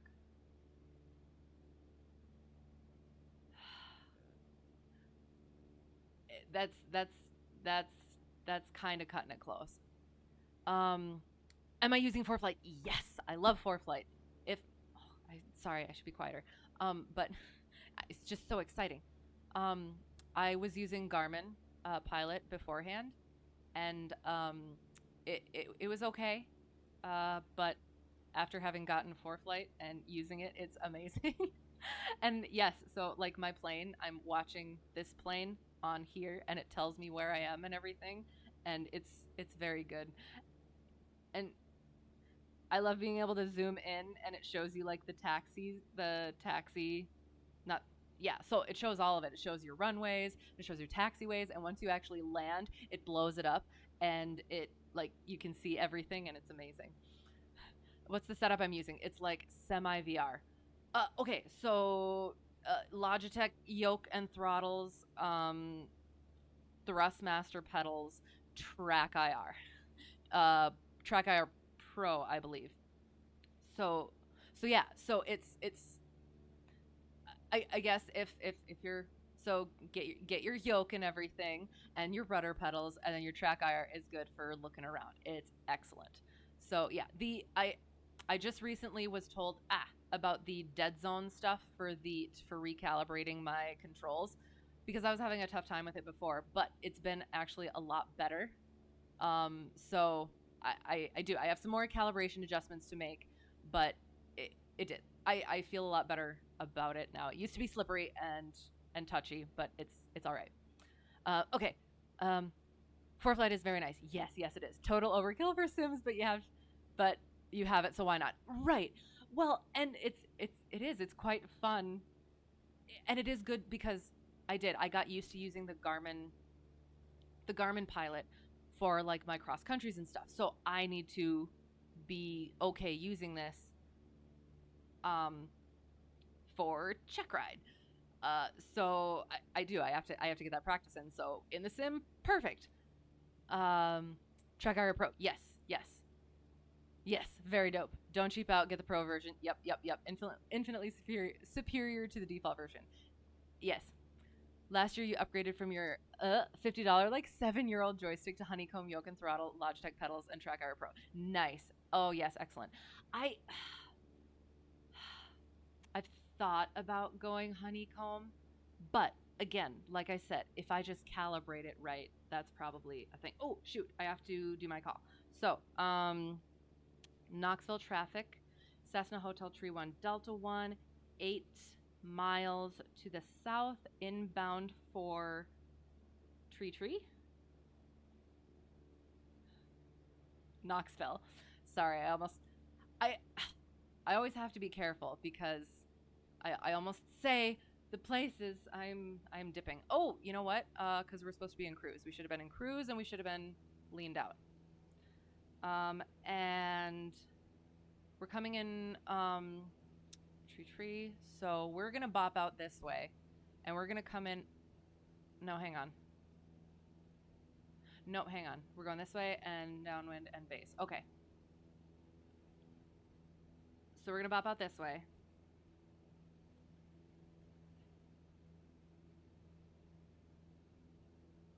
Yep. Um, One of your life goals is to get ATC to call you breadstick, so my in-game and number is stick. Nice, because it spells stick. Excellent. Oh, that's perfect. Yep, mine spells my name. I don't know if you can see that. I thought it was funny. And I don't have the N in front of it just because it ruins the aesthetic. So that's so funny. I love that. Why is it stick? Okay. Oops. Now we're going way this way. So we're 7 miles out, and pattern altitude is 2,000. So we are going to trim out at 2,000 because we're going to come in on a 45 for left downwind tree. So we're going to turn some more. You don't either. Oh, yes. Okay. The and yeah, exactly. It does. It's an aesthetic thing, and it's The Sims, so that's one thing that you can be like, yeah. You made yours Sierra Tree 569er, not because it's a legit number, but because Starflies likes to trigger you with NATO pronunciation. Wait, what do you mean? Like I just Sierra Tree 569er, like that? You were really tired one night and thought it'd be funny throwing a breadstick so fast it would have to be registered. I love that. That's amazing. That is funny. Oh my. Oh, okay. I can imagine that. I can absolutely imagine that. That's so funny. Tree five niner. Yeah, exactly. That's how I say it on comms in real life. Kind of. I've started swapping between them a little bit. But I'm trying to stick with it just for now since I am a student. But yeah. Well, like again, I feel like we talked about this too. Like Fife is pretty easy to kind of make seem like you're just saying five. Niner is like that's the usual one, but then there's like tree, which I don't know. It's kind of silly, but it is. It's what you do. It's what you do. Yes, my call sign is Heidi. Well, technically it is Hotel Tree One Delta One. And yes, there. See, I said tree. Your dad was a radio guy in the 82nd Airborne, and even he kind of looks at you funny when you talk like that. Again, at whoa, sorry. Like I was just noticing the clouds. Um, again, it's something that you do, but then like you also don't like. There's a lot of things that you like should do. That I'm gonna bring throttle back a little bit.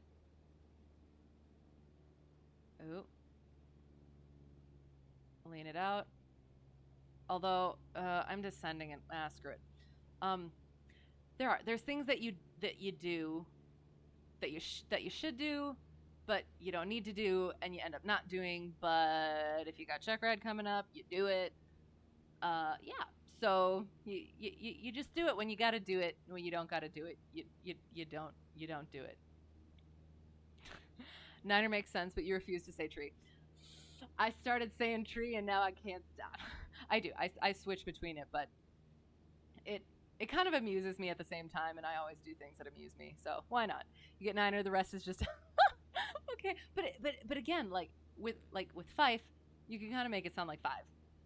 Control just never understands. That too. You got to make yourself understandable. You committed to it, so it wouldn't set you off. Instead, now you say them all, but it still sets you off. Well, I'm gonna do it, but I'm not gonna be happy about it. Wait, were we doing pattern work? Totally wasn't paying attention. I have to get to Knoxville first. We're getting there. We're getting off course. Yeah. Oh, we're turning. We're turning. To the left. Oh gosh. Oh gosh. Oh gosh.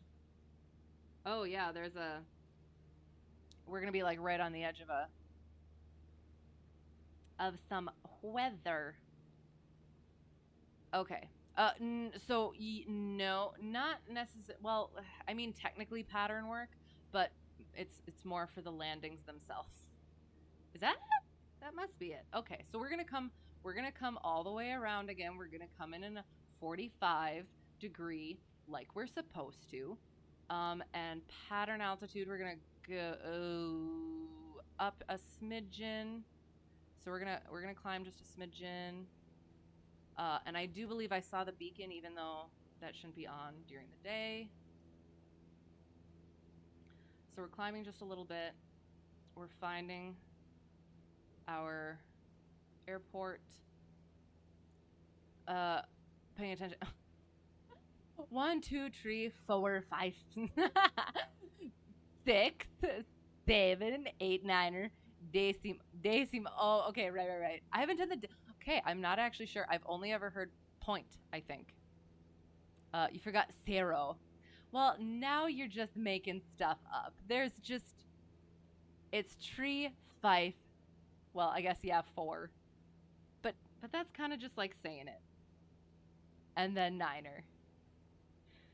0.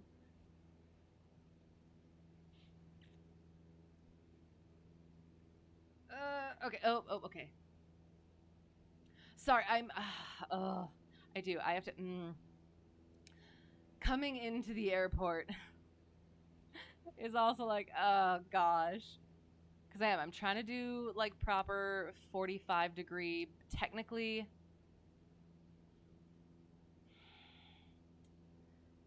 I probably should have overflown midfield. I should have come around the other way and overflown midfield and came in for a downwind. However, we're just going to try and do the 45-degree in. Oh, gosh. As long as I don't do anything dangerous and scare the DPE, I'll be fine. Heard a guy say decimal and tower flamed him for it. Oh, no. Well, isn't it like...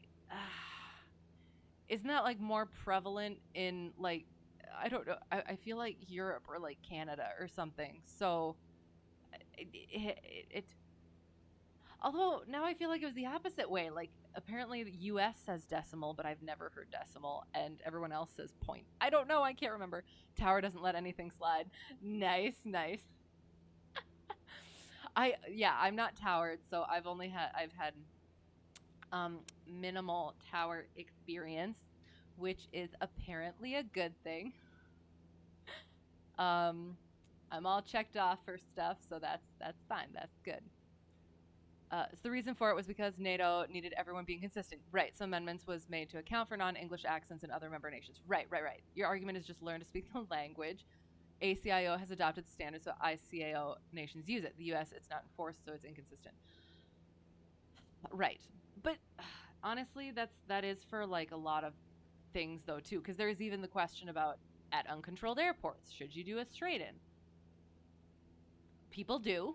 Um, as a student, I'm like, mm-mm, especially because of experiences that I've had with someone doing a straight in. I was on my long cross country and I didn't have ForeFlight and I didn't have ADS-B or anything, so I was just watching on FlightAware, which is it's pretty okay actually. It worked out fine.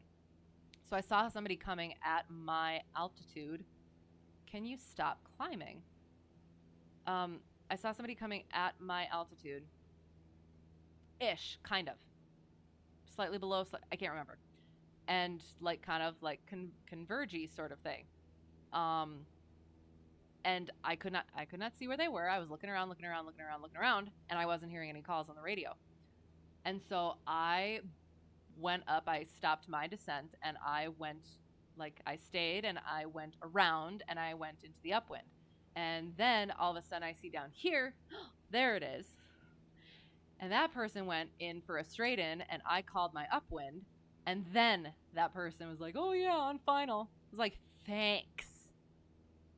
So yeah, but then you don't. Some people don't do radio. So the tangent, the moral of that story being, like you end up people do end up getting lazy with stuff, and they end up doing their own thing. So it really is up to everybody to make sure you're watching. Okay, we're coming in on the 45-degree downwind, so we need to boop around a little bit more.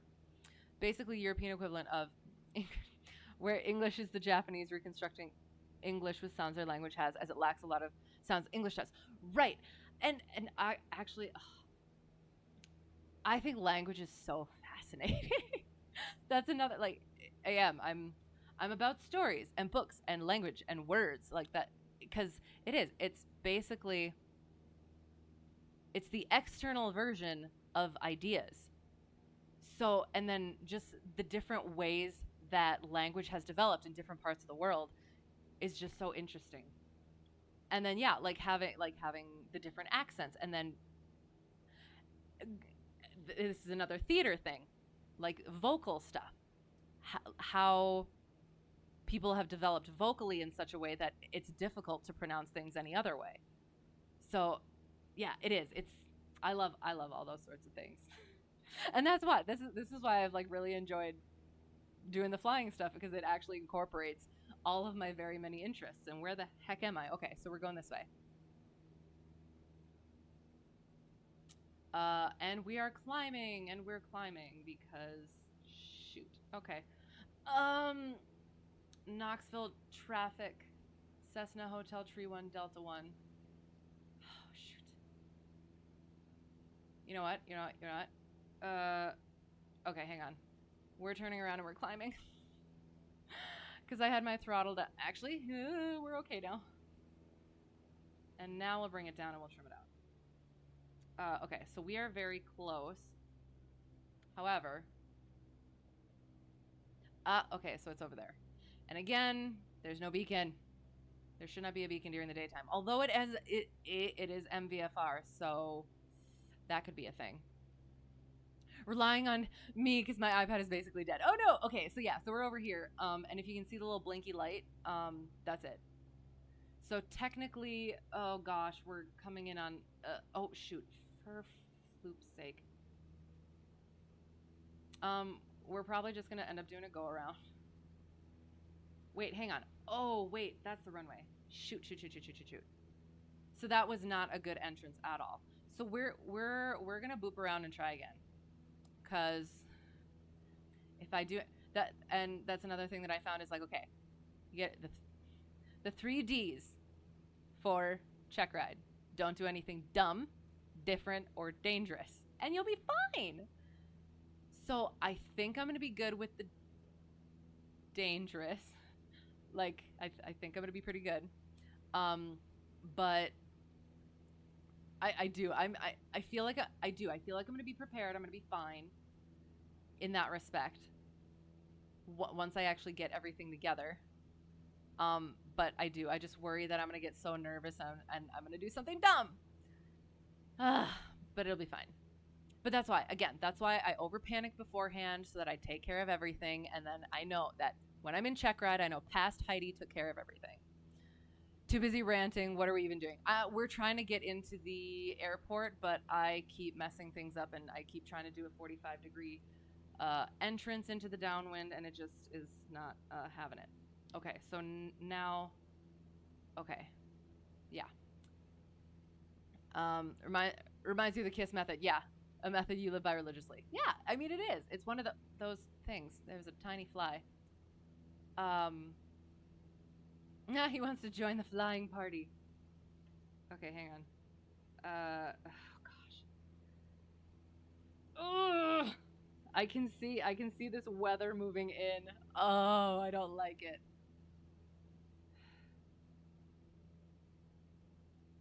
Okay, we're just gonna we're gonna go straight. We're going straight for now. We're gonna go straight for now. We're gonna go straight, and we're gonna go a little bit this way.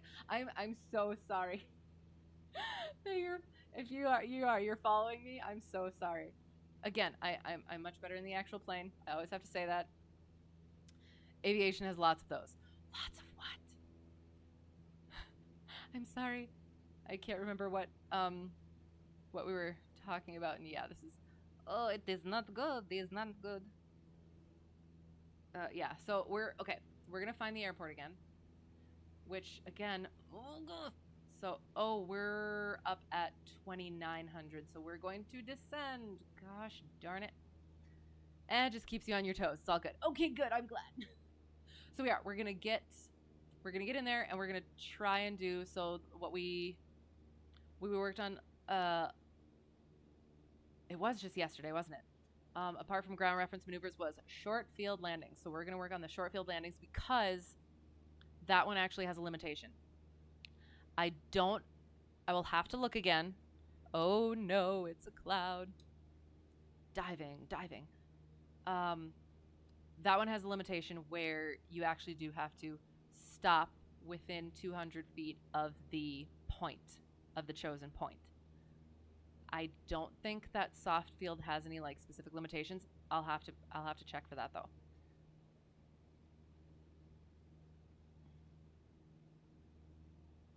Yeah, I'm not sure. Learning aviation is 99% learning acronyms and initialisms. That's fair. Yeah, that's absolutely fair.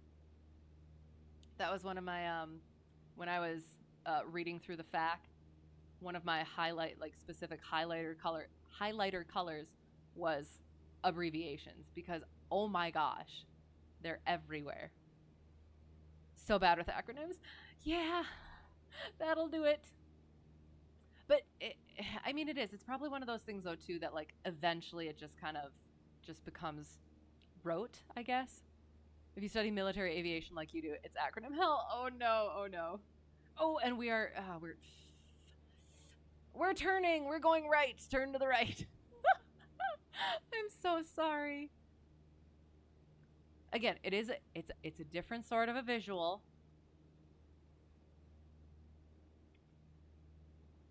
Uh might as well do some steep turns while we're at it. How about them apples? Yeah, we're definitely steep turning. Without nah, we're definitely shouldn't be. Is that it? That's probably it over there. Yep, that's definitely it over there. So, okay, so we are heading directly where we should be. Excellent, but we want to climb a little bit. Gosh darn it. You can fly the plane fine, but good lord, the letters. See, I'm the exact opposite. Not the like. I mean, I am. I can fly the plane fine. The issue for me is I tense up on landings. Like the book stuff, I'm good with. Like I'm a book learning sort of person. That's why I did the ground school all by myself. Um, but like yeah, the actual flying of the plane is an it practical learning comes a little less easy to me. So, yeah. But apparently I'm smooth up until landing basically. Use DMS up to switch SOI to the HUD, then do DMS up long to make the JHMCS the SO. Hang on, we're gonna at least get one landing in here, and then I'll read that, and then we're gonna do some pattern stuff. I have to get up a little bit more, and where the flip is the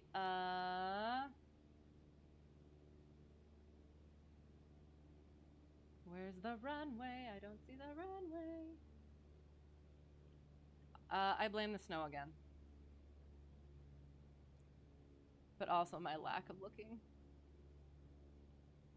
And we're flipping past it. Okay. And we're at pattern altitude, so just. Oh, I see a beacon. I think. I thought I saw a beacon. Okay, you know what? We might. You know what? Screw a 45 degree. I will work on those in the real plane.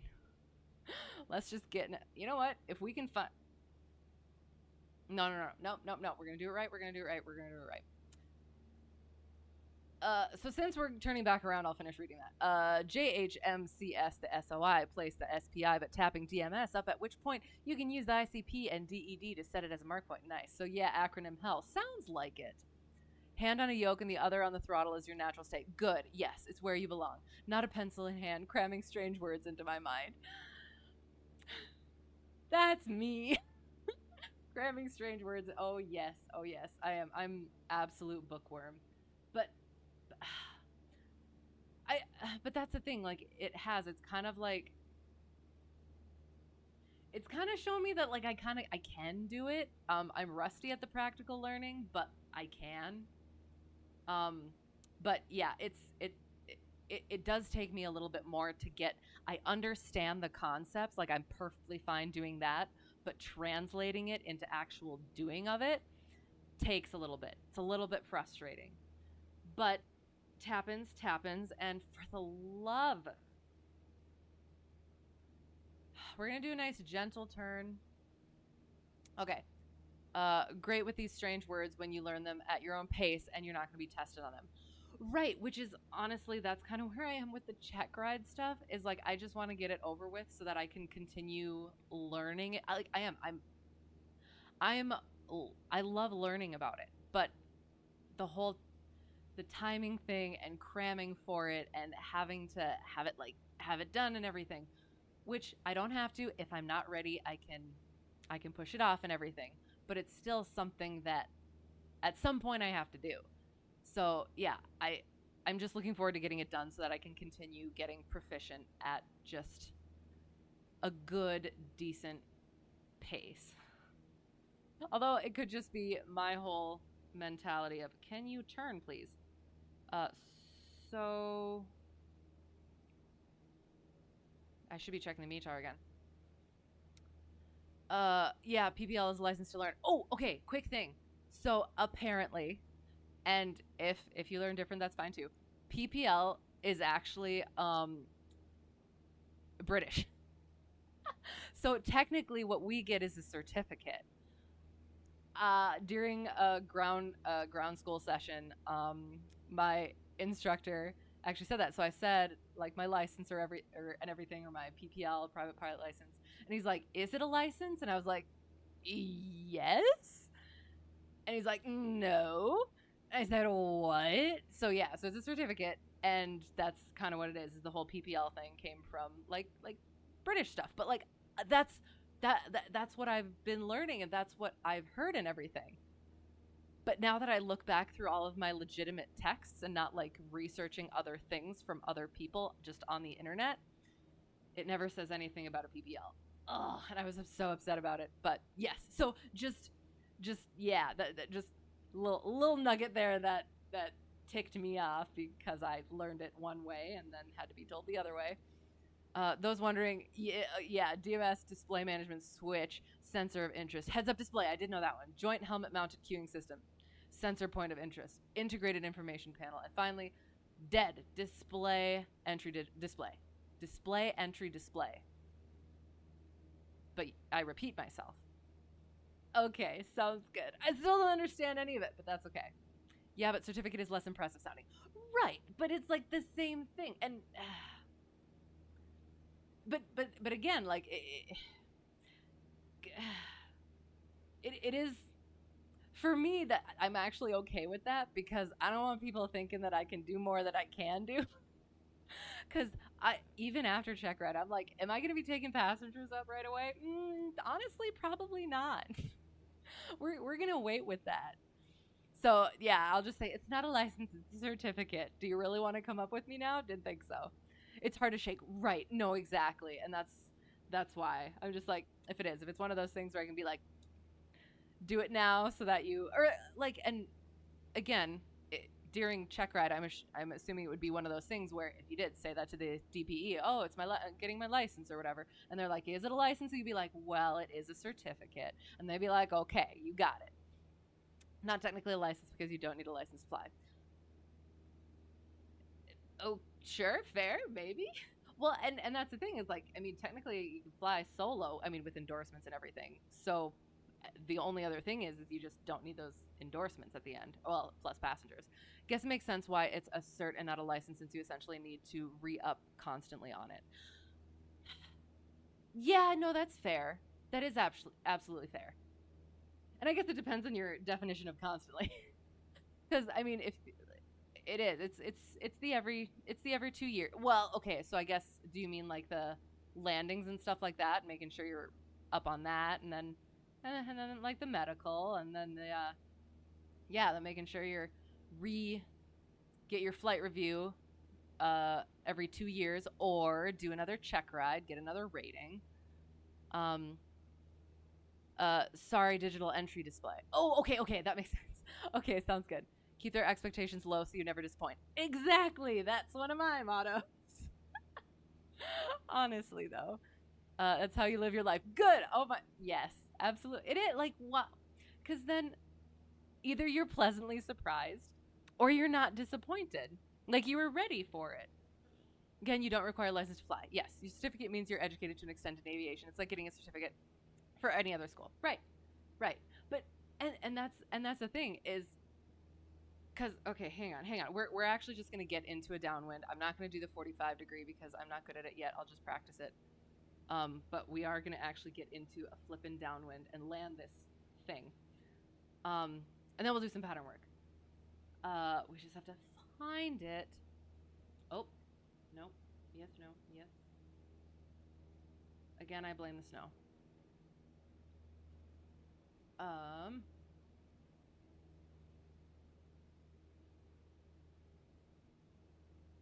and again, I will say I am better at finding runways and airports in the actual plane than I am here. I'm not this incompetent this close to check ride. Um, yeah, but it is. It's one of those things where if I when when I pass check ride, it's gonna be like, okay, I don't feel like I should be having all of these abilities and privileges with flying this plane. So there's other people who also have this. Uh, so yeah, so it's just one of those things where it's like, why am I descending so much?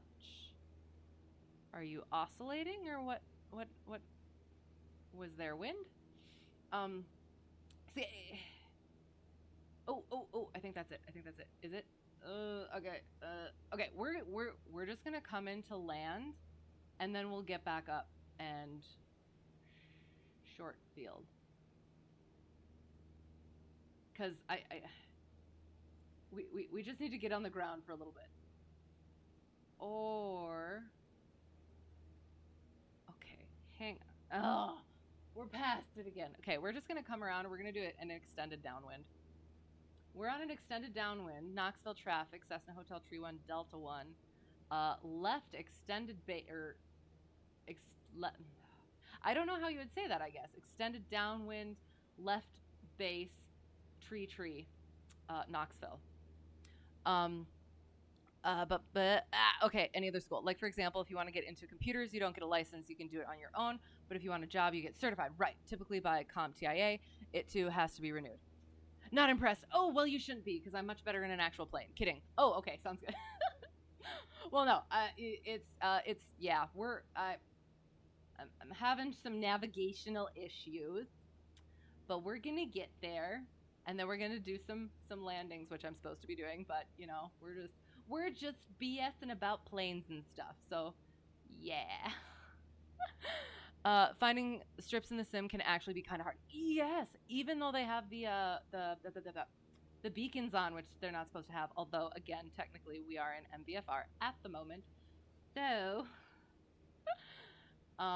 yeah. So that's probably a thing. And we're climbing. We're bringing throttle back, not too much. How am I doing on fuel? You snuck up on me a while ago, and you're a little low. Did you start out half and half? Because I filled up before I came because I did. I was doing it like I was in Checkride right at the beginning, and now that's kind of all gone out the window. But yeah, so I refueled right away. Um, um, all right, so we're gonna look for that beak, and if I have to, I might turn this. I shouldn't though. Okay. You know what? If we need to, we're just gonna go around. That's what we're gonna do. That's what we're gonna do. We're gonna come in. We're gonna find where the runway is, and we're gonna do a go around. That's what we're gonna do. Yes, yes, this is good. Oh gosh. If I was your pilot, you'd be making a parachute out of your seat cushions. Technically, well, I'm trying to think. If it was known that I was going to be pitching up more than 30 degrees or banking in excess of 60 degrees, there's the runway. You would definitely need a parachute packed and stuff. So yes, no, I do, I will. I always have to say this. I am actually better in a real plane than I am in the sim. I have to do more calibrations. Uh, you know what? We're gonna try it. We're gonna try this. What's the Knoxville traffic? Cessna Hotel Tree 1, Delta 1, left, or base to final, tree, Knoxville. Okay, watching our speed. And we are 500, okay. Watching our speed, and we're coming in. And, okay. We're on descent. I need to retrim. Yes, I'm aware of that. Thank you, ForeFlight. Okay, we're gonna go up a little bit. We need more flaps. That is true. Thank you, ForeFlight. Okay. Okay, so we have a little bit of a wind, so aileron in and correct with rudder. Oh gosh, we are above the glide slope, and gosh darn you, and we're a little bit slow, but we're gonna, oops. Oh, I hate crosswinds so much. I hate crosswinds so much. That's why we power up, power up, power up, power up, power up, power up. Nope, nope, nope. Yes, thank you very much. And we... Yay, and stop. That was horrendous, but it was a short. It was a, what was it? That was a short field. Hey. Hey. Oh, you, do it. Do it. You got it. Oh no. You got to go around. Oh, just plopped it. Nice. Oh, yes, I have gotten good at go arounds. Not because I'm horrible, but yeah, I had issues with I couldn't quite get the round out and flare thing, so I would kind of like jerk it up and then I would balloon a lot, and I've gotten better at that. I've kind of gotten the whole like breaking it up into like the round out where I think where it's not using it simultaneously.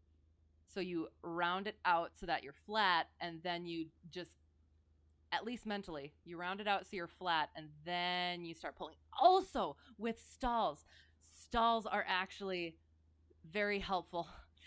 Hi. Oh my gosh, you're not a race. Oh, did you just took right back off? How is that tailwind? Where's my track IR? Ugh. Oh, I guess I should check the METAR again. No, so practicing stalls actually got that into my mindset too, where you're bringing it up and you just keep the nose at that same or it's like you get in your slow flight, right? And then you pitch up and you hold it. You don't keep pulling the nose up. You just pull it up to like just over the horizon, right? And then you kind of just like let it slow and go like that. You know what I mean? If that makes sense, kind of. Yeah, that. That actually really helps the whole mentality of actually like coming in and landing round out and flare thing. Don't know what happened there. Plane said down boy. Yeah, I mean, it could be potentially crosswind. It could be the round out flare thing. I don't know. Sounds like a downdraft. Could be potentially not great. Oh no, tailwind. No wonder it dropped. No, we're coming in on a headwind, but taking off again would have been a tailwind that way. So okay, so we're gonna check METAR quick. That was an attempt at a short field. So we okay. Yeah, so we got gusts up to 26 knots. All right, so let's go over it. So here is Knoxville, the 19th at 0435 Tree Fife Zulu, automated, wind tree 0 at 16, gusting to 26. Oh no, that's why. Well, okay, you know what? I am gonna bring it down then because I'm not gonna have that. I will not be flying in those conditions, so I don't necessarily need to practice that at the moment. So 10 statute miles, overcast at 1700, which is technically, I do believe that you're supposed to have. Nope, that might actually be okay. Because I think you have to have the 1,000-foot ceiling only at towered airports. I think. If I'm incorrect, somebody let me know. Yes, for what? The gusting? Oh yes, probably gusting and then dive. Yes, no, exactly. And that's why you don't go in the gust, because you could have that control in. And then all of a sudden it just drops, and then you just plant it. Hello, friend. All right, are we ready? Well, okay, so we'll keep some we'll keep some crosswind. So, oh, look at how nice that is. Oh, clean up the plane. Okay. What am I doing? Shoot. Oh, that's just kind of inconvenient though. A few clouds, scattered clouds. We're gonna do broken just so that it's kind of similar to what we had. What is this? Okay, winds. Variable 6, gusting at 6, but like why? We'll do it somewhat similar. Oops, 2071. That's not a degree. 330 speed. We're gonna do 9 because that's probably like my limit. And I don't want gusts. Can we not do gusts? How do I? No gusts. Oh my gosh, not 90 knots of wind. Can't even. That'd be kind of funny to try, but no, we're not doing it. No gusting. Okay. 9 knots, tree 0. Excellent. Sounds good. All right. Okay, and we're gonna go. I kind of want a little bit of snow. Sorry, hang on. Sorry. Oh, sorry. No re for the NATO phonetics. You're welcome. Yes, be trolling you. It's a large compass. Which compass? That one up there? Compass. Oh, like how like long and stuff? Yeah, because I think mine's like just like a little schnooker right there. Taking off in a mild hurricane sounds like a good time. Oh yeah, it's gonna be a great time for a little bit. 2071-degree compass. Oh, right. Got you. Yes, absolutely. Absolutely bonkers. What was I doing? Precipitation. We want some how do I do this? Cloud layer, no. Precipitation. How how I do precipitation. Can I exit? Awesome. Snow depth. I don't know. Ooh. We'll do like that. That looks nice. Okay, that's good. Make sure my track IR is good. Okay. Oh, and now I have to. Altimeter is slightly different. Okay, sounds good. Okay, so we have tree 0, at Niner. Perfect. We're going to do a short field takeoff. Mixture's full rich. So technically, you know what? We're gonna back taxi. So Knoxville traffic, Cessna Hotel Tree 1 Delta 1 back taxi. Tree. Gosh darn it. Oh, back taxi tree without going on the grass, even though that's what this plane is used to. Back taxi tree. Knoxville. I'm always like right on the verge of just like doxing myself.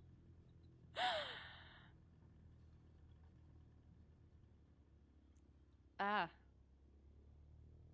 So we're gonna use all available runway space. We get all the way over here.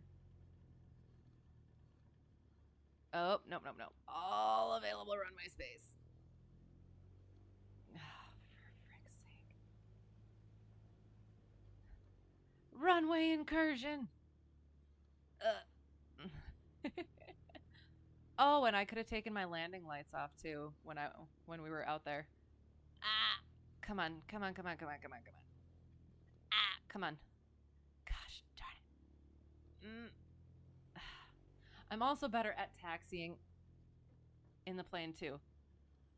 My rudder pedals like to slip under the little ridge of the table that I have everything attached to here. So, okay, so we're gonna do a short field,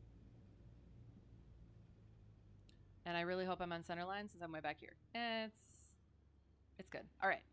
So at least for my plane, or the plane that I fly in, short field is ride those brakes, throttle all the way up, and then let it go. And then it's just like a normal takeoff, except climbing out at VX, which in this one I do believe is 60.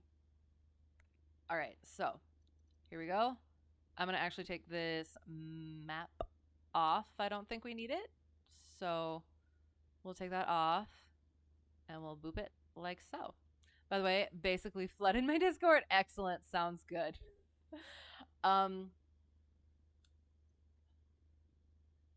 do have lots of studying to do, so I hope it's not too long of things that I have to go through. But if it's all just sounds, I can just listen to it while I'm studying. Oh, that'd be excellent. I like that idea. Okay, so brakes on, throttle that baby up, go. Release, and make sure rudder. Keep on that center line. And as soon as it hits rotation, which is 50 in this one, you boop that up, climb at 60.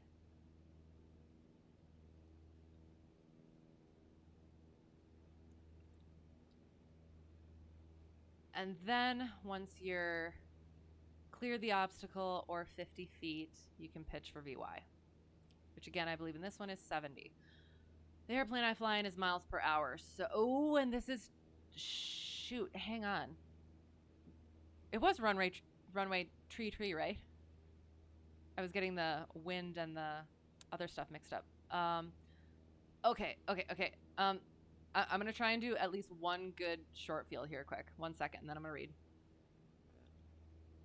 Okay. So we're turning gently, nicely for our crosswind, which we do not need to call. Why don't I see the run? There it is. Okay. And oh my god. Okay. So again, there is a little bit of a different visual. Okay. Uh Knoxville traffic, Cessna Hotel Tree 1, Delta 1, left downwind tree. Knox. Cessna Hotel Tree 1, Delta 1, left downwind tree, Knoxville. Okay, and we're up here, so we bring throttle back to 2000. Level out. Carb heat goes on. I also need a flip and trim wheel. Oh my gosh. Uh, technically, we should be at 80, which makes me think, and we're getting blown into the runway, and we're abeam the numbers, so we bring it back down. Also, our first notch of flaps. And descending.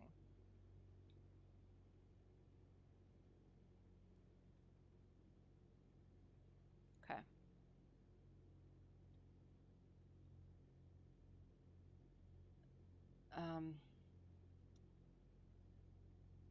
And we are not descending as quickly as we should be, so we're going to bring it down a little bit more.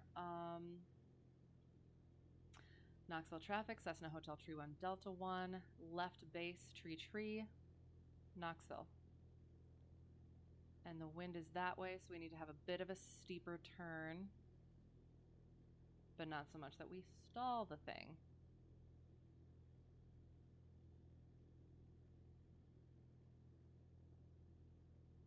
And we're going to bring it a second notch of flaps, and we're being blown that way, so Knoxville traffic, Cessna Hotel Tree 1, Delta 1, final tree, Knoxville.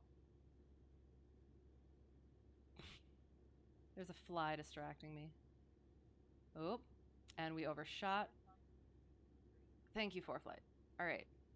So, and then that's final notch of flaps. And since it's a short field, I think we need the last one too. So we're gonna bring. No, okay, we're good. We're good. We're fine. We're fine. We're fine. We're fine. We're fine.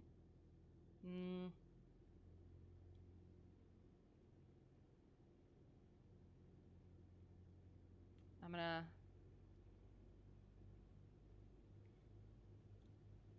power up just a little bit because it does feel like we're kind of sinking. So we're at 500 feet a minute. Is it gonna take us a minute to get over there? Hope not.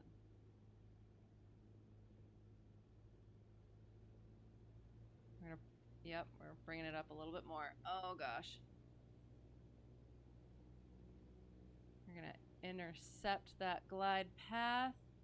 We're gonna get over onto center line. And we're not going to over control the plane like a mad woman. All right, going around.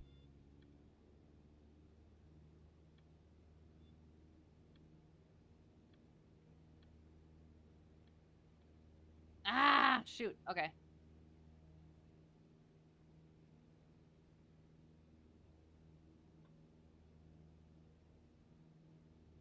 I could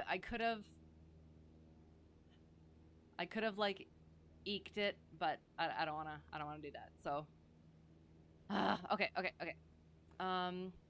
First four are sounds nice. Then Chunky's movie. Thank you. Then two from the drinker. Sounds good. Excellent. For you, it's flaps 10, hold brakes, 1800 RPM, check green, full throttle, rotate at 51, VX, 50 feet clear of obstacles, flaps up, and pitch for VY. Okay, sounds good. Yeah, I have heard that before too. That someone else has mentioned to me putting flaps in for short field, and I do like it is I have them for soft field. I don't have them for short field for mine. Oh my gosh. Oh my gosh, we blew into the downwind. How?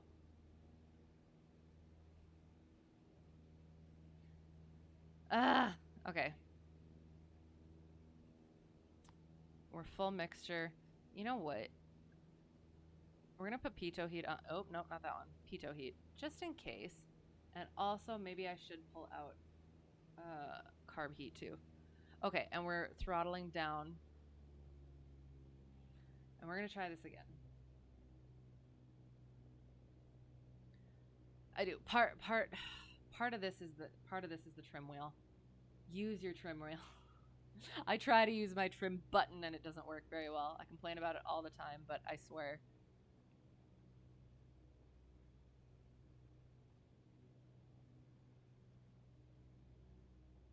Cause that's what you do is you trim so that your plane is going down where it's supposed to be going. And oh, this is beautiful. Okay. Knoxville traffic, Cessna Hotel Tree 1, Delta 1, left downwind tree, Knoxville. Yes. So, so I don't know if it's specifically like the plane that again, I swear that the plane that I fly is like weird in so many different ways. So I don't know why that is. But that's something that we're going to do flaps and we're not going to balloon. Um as as I've been going over Checkride stuff, like a big thing about like that makes it easier is really just learning your own plane. Like if you're in that's the thing too is if you're in a flight school, we're gonna put carb heat out. We're gonna try that, see if that works. Mixture's full rich. Carb heat out, bringing it down to 1500, letting it start to drop. Um, Gas is where it needs to be. Undercarriage fixed. Mixture full rich. Power as necessary. Prop is fixed. Pumps not is irrelevant. Safety seatbelts switches secure. If I have children around, don't let them listen to the drinker. Not only does he think like me, he talks like me too. Okay, sounds good. Sounds good. Okay. So, Knoxville traffic, Cessna Hotel Tree 1, Delta 1, left base, tree, Knoxville. Oh, coming down a little much. And we roll out, and we are way past, and we're gonna just make sure that we don't stall anything. Base to Knoxville traffic, Cessna Hotel Tree 1, Delta 1, base to final, Knoxville. So that's 2 notches of flaps. That's 3 notches of flaps. And then we're going to do 1 more notch of flaps and we're going to trim. And we're going to get back on that glide slope. And we're okay with flying in slow flight. It's okay. But it's a little too slow.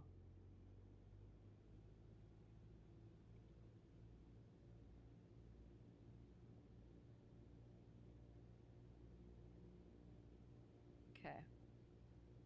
Okay, if I have wind out of that way, is 9 knots seriously not enough to... It's okay, we're good, we're all right. Getting back over... Am I correct? Did I put it 320 or 340? If it was 340, oh, okay, that makes more sense. Oh, and 4 notches of flaps if I didn't already. Because we want to land on the, yeah. Aim for those numbers, land within 200 feet.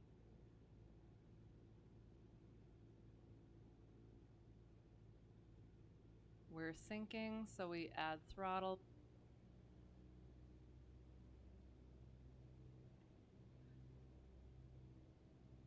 Adding more throttle.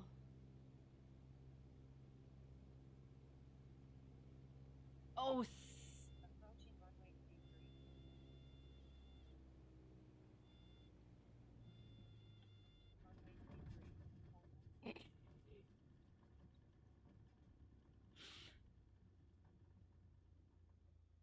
landed on the runway. No, that was entirely sketch. See, and again, that's the thing is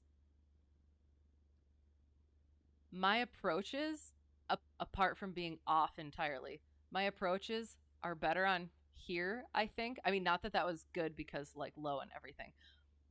But again, trim would help. Um but like the land, like I should not have landed like that. My landings are actually very soft compared to what they should be.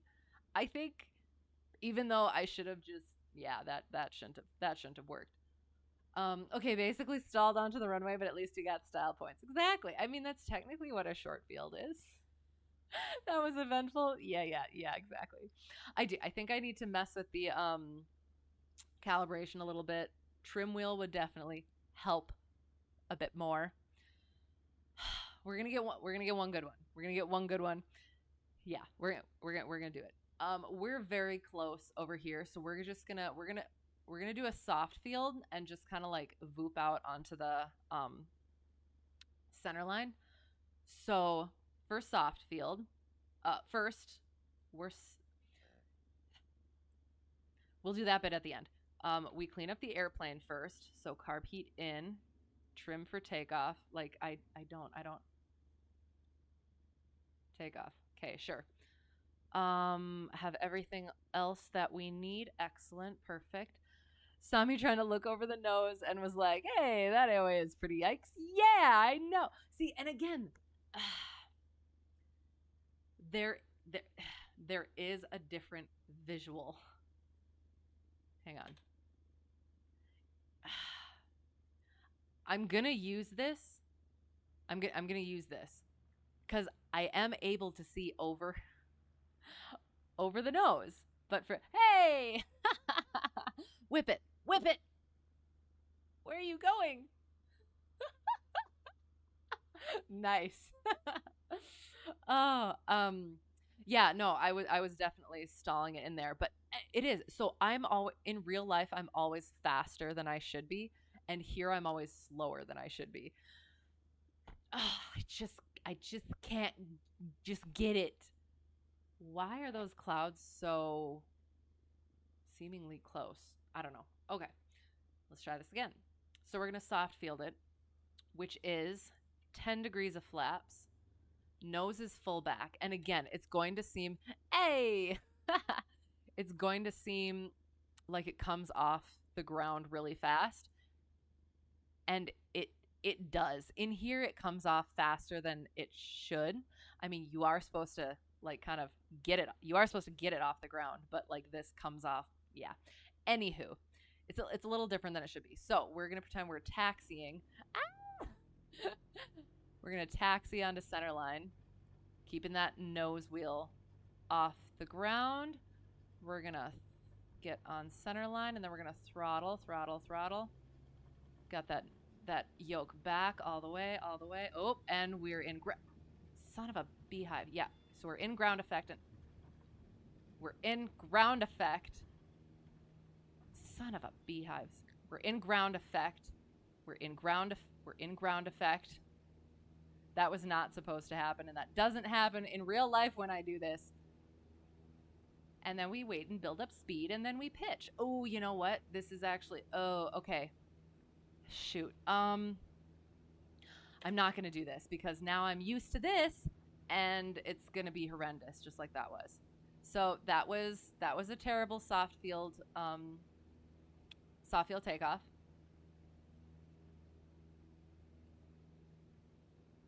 And then we bring flaps up because we're in a positive rate of climb. I need to remember that. So yes, that was a terrible soft field takeoff. The theory was there. The technique was not. All right, so we're turning our crosswind. Oop, and we are...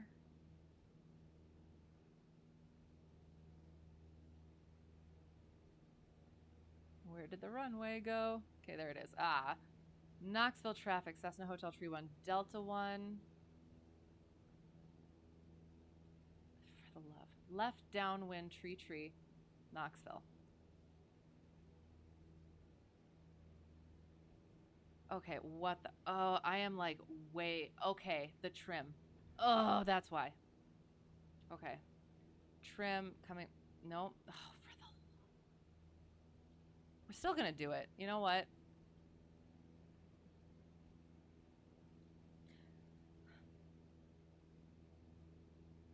I've said it before. I will say it again. With as much venom as I can, I hate this trim wheel. So we're there. We keep trimming. Notch of flaps. Carb heat is out. And down to 15.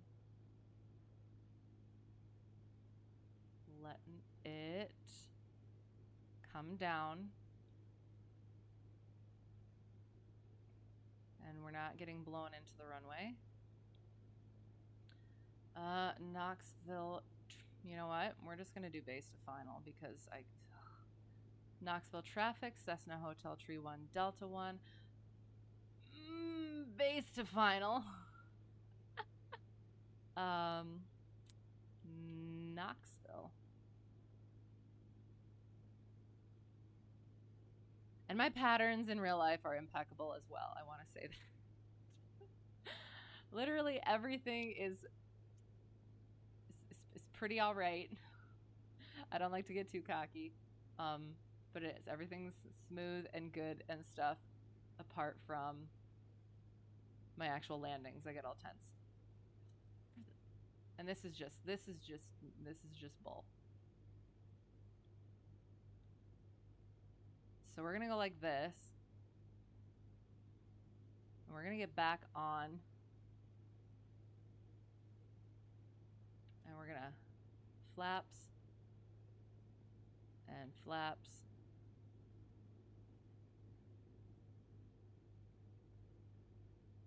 And flaps. All right. Let's trim this bugger so that it actually does what we want it to do when we want it to do it. Thank you, ForeFlight.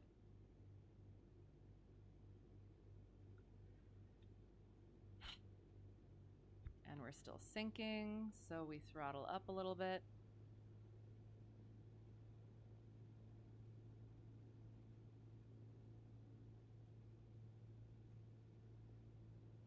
And I think one more notch of flaps. And that's the thing. I should not be able to have this much throttle and be this close to stall speed.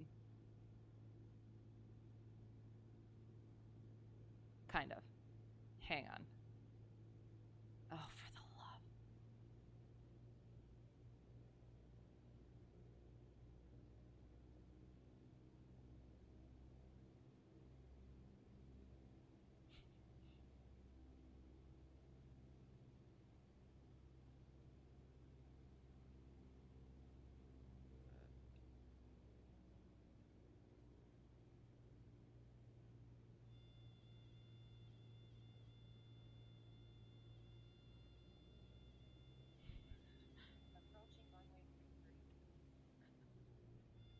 Oh, for the love.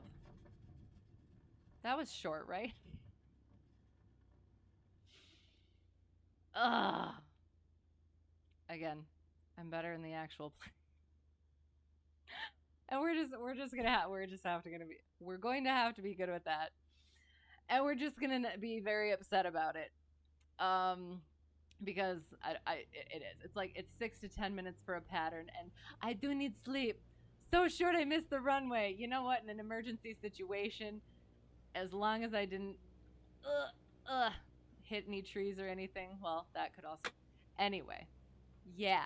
So I do. It configures differently than the plane that I fly, and yeah, it bothers me. It bothers me a lot because I am actually okay in the plane. So, yeah. Just in case anyone's worried. I'll work on calibrating it better. Cuz I do think it is better, but there's still a little bit too much slippage for me. So I will recalibrate it. I will work on that, and hopefully it'll be better next time. And I'm not riding the brakes. All right, so after the hold short line, we come to we come to a stop if the brakes would work. Okay, come to a stop. Clean up the plane. Carb heat and flaps. Knoxville traffic, Cessna Hotel Tree 1, Delta 1, clear of Tree. Knoxville. Would count straight down and cutting 30 feet off the runway as short. Yeah, exactly. But okay, so that is the thing.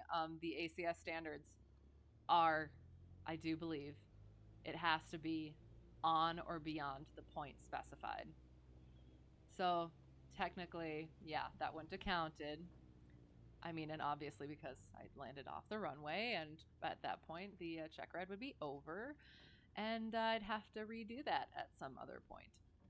Um, Also, I was saying things about the hold short lines here, and I actually, so again, the airport that I train at doesn't have lines or anything. So we went over to another uncontrolled airport, and it actually did have the hold short lines closer to the taxiway than it did to the runway. And I did ask about that. Taxiing slower. Because I was thinking that the hold short lines were supposed to be right in front of the runway. But so I asked my instructor about it, and he's like, well, since these are like thinner runways, you don't want a wing to come in and clip you if you're right next to the runway. So what I was thinking of was the Delta controlled airport that we went to that's nearby, and that had it right next to the runway because it's a wider runway. So that is good to know. Yeah. No, that was bad. That was it wasn't a good way to end it, but I do. I have so much studying to do, and I have sleep that I need to start getting. So, but we will. We're going to pretend. We're going to pretend that that was the end of check ride, right? We're going to pretend. We're going to pretend. Let me pretend that everything went well. It was good, but we have to fly the plane all the way to tie down. So we're gonna go all the way in. We're not gonna taxi like a NASCAR racer thing. I don't watch it, so I don't know what to call it. Um, and we'd come in, and I would probably go right by the fuel. And that's something I have to know too. Can you park right in front of the fuel if you fuel up and then go in and do stuff? Because we'll have to go debrief. So I would park right next to the fuel with just a little bit more. Just inch it, just inch it, just inch it. Okay, that's good. Excellent. Perfect. Oh, it does the thing. I didn't know it did the thing. So then it just lets me. So then I would probably fill all the way up. Or I don't know. I might not even need fuel afterward because technically I would be going a half an hour, then I would be going an hour and a half to 2 hours, which would be about, and then I'd be going another half an hour, which is 3 hours. And if I had 38 gallons, and it's 8 gallons an hour, that's 32. Technically, I'd be able to go, but I would probably just fill it up and yeah. That's so cool. I didn't know that you could do that. All right. So then what we would do is we would turn avionics off. Well, we'd make sure everything's cleaned up. Carb heat's off, flaps are up, trim for takeoff. Then we turn off all the lights. Lean that baby out. Master battery off. And mags. And then put the control lock in, take the Hobbs time, chalk it,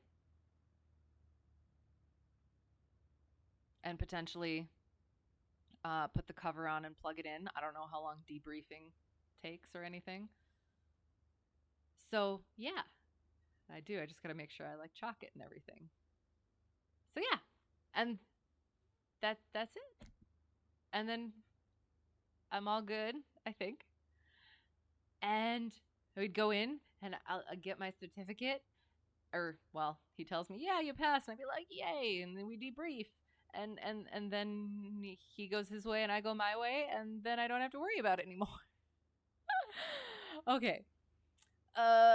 Okay, where was it? Yeah, sometimes you see crossing lines in the middle of the taxiway because of potential wing incursions. Right. So yeah, so that's the thing is I've had very few experiences with or like limited experiences with different sorts of airports.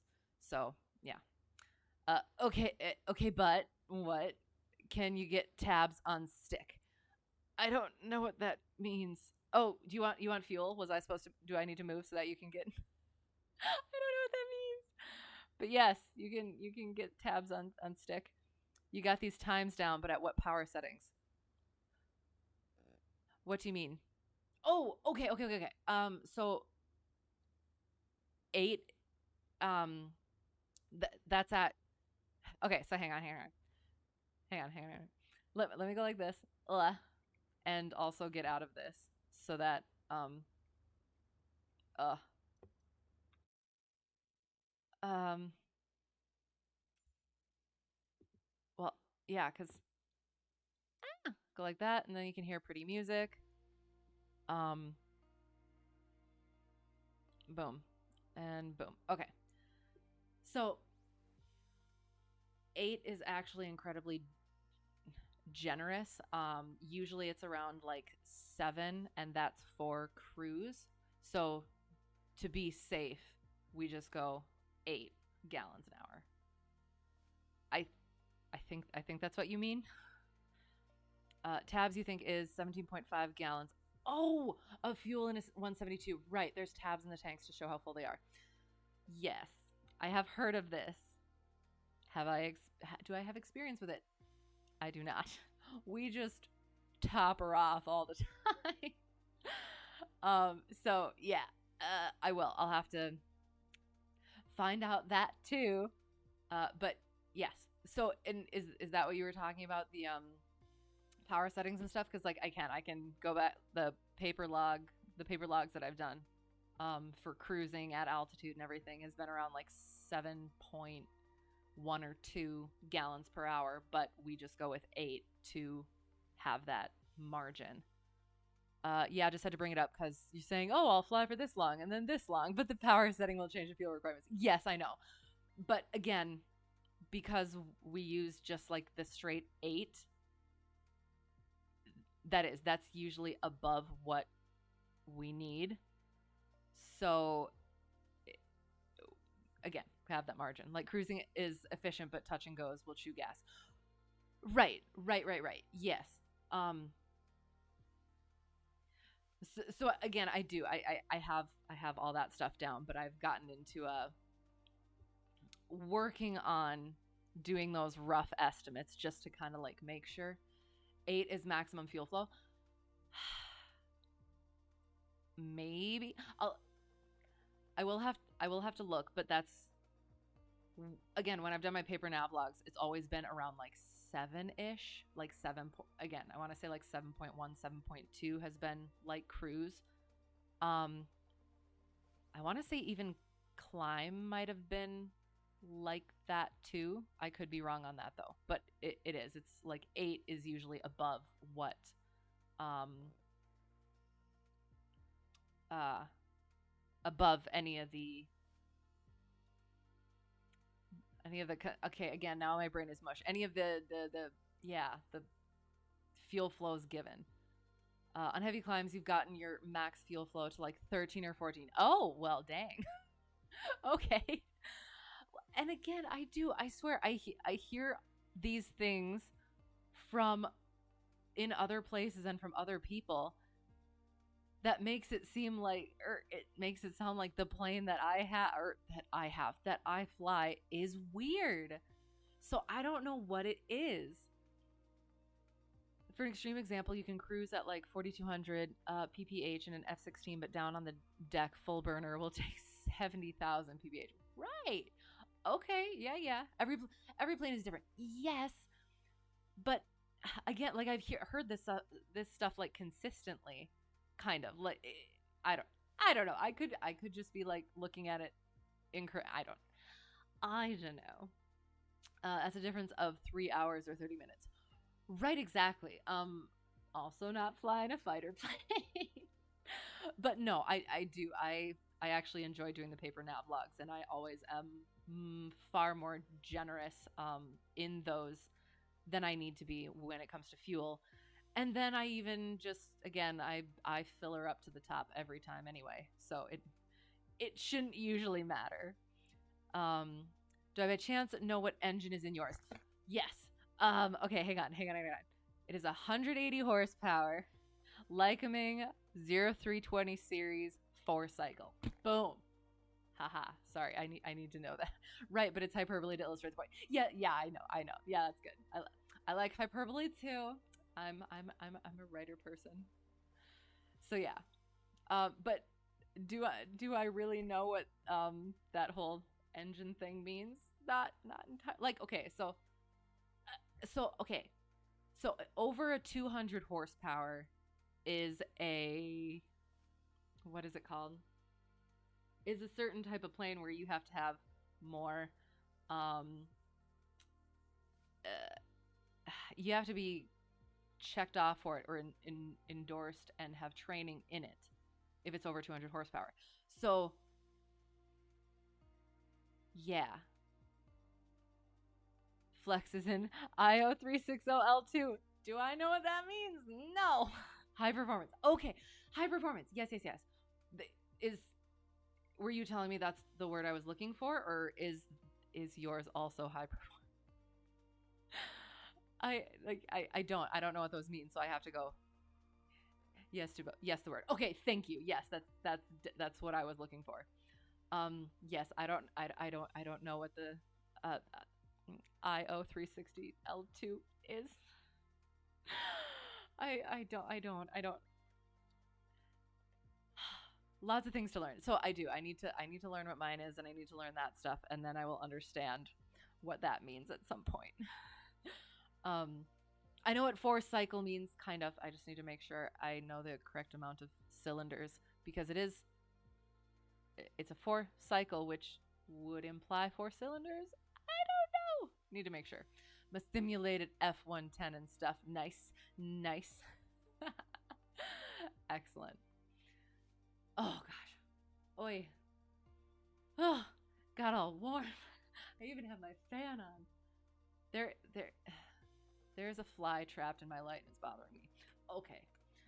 All right. Okay. The IO360 L2 the or okay, is fuel injected. Mine is carb, it has the carburetor. I have to use carb heat. The O means question mark. All right, good. The 360 is, I believe, 360 cubic inch engine displacement. Okay. And the L2 is just the model. Okay. All right.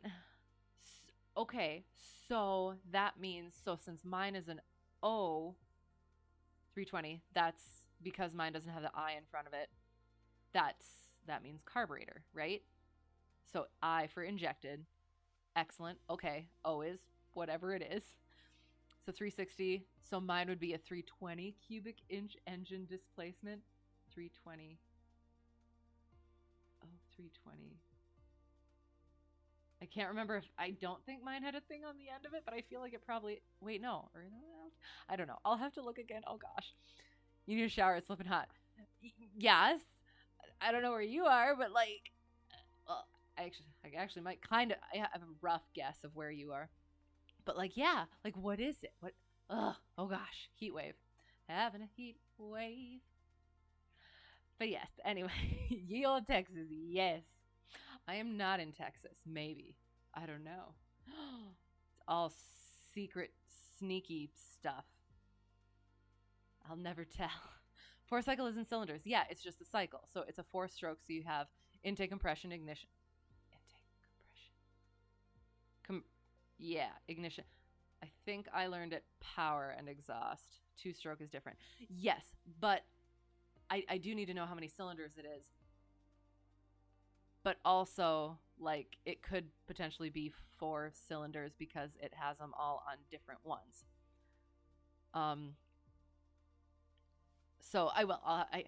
That is.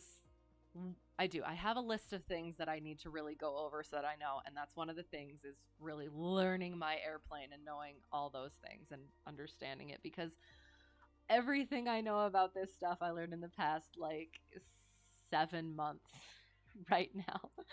So I didn't start out with a base knowledge for this. But I'm working on it. I'm getting there. You're also in Texas. Yes. Fly north of Houston. Nice. Yeah, ignition power, same distance. Yes, but I just don't want to throw myself off. It's a 4 cylinder. Okay, excellent.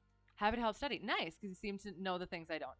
Well, I have. I've been cramming it, and I did. I got 100 on my knowledge test. I will hang on to that forever. Um, but yeah, so the knowledge stuff is pretty okay. It's just a matter of I crammed it all in there. I have all the knowledge in there. I just have to like organize it so I can pull it out properly and so that I actually understand it and don't just have it like memorized based on like trigger words, you know? So, big brain, yes. I'm also just good at tests. So, that's a thing. But I did study really hard for it and all that. But yeah, and so that's where we're at. We're working on the practicing. I have to get as much practicing in as possible so that I can comfortably struggle through all the things. Make sure I don't bust any ACS limitations, or at least make sure I can say, all right, so I went a little bit too far down. I'm correcting, or that sort of a thing. And then just studying and again making sure I have all that stuff properly understood and organized. Awful at tests. Well, but again, that's the thing is like everybody has their strengths, and and again, that's mine. What does it really do for me? That I guess, but eh. Get anxious at a test and forget everything, but sitting next to a tornado and you're pretty calm. That's awesome. I love that. That's well, not calm, but collected at least. Right, because I do, and I think it probably is like a sort of it's a sort of mentality too. It's but so I, and I don't know all like the physiological psychological things, but like your fight or flight is calibrate or I don't know, not necessarily fight or flight, but I would say like your fight or flight or your adrenaline, your positive adrenaline, if that's a thing, is calibrated to that sort of a thing. Whereas I guess I would say my positive adrenaline is calibrated to just fucking tests and sorry, that sort of stuff, like book nerdy wordy stuff. So yeah, and that's how it is. And you can work on it either way. But yeah, great with tests. Nice in high school. Never studied nail tests, but went straight from high school to flight school. Nice. And now that you actually care about what you're being tested on, it's much scarier and harder. Right. But I guess I do. It is that where you actually really want it, where it does. It brings in that anxiety. Whereas if you're not trying so hard, it's it just kind of comes.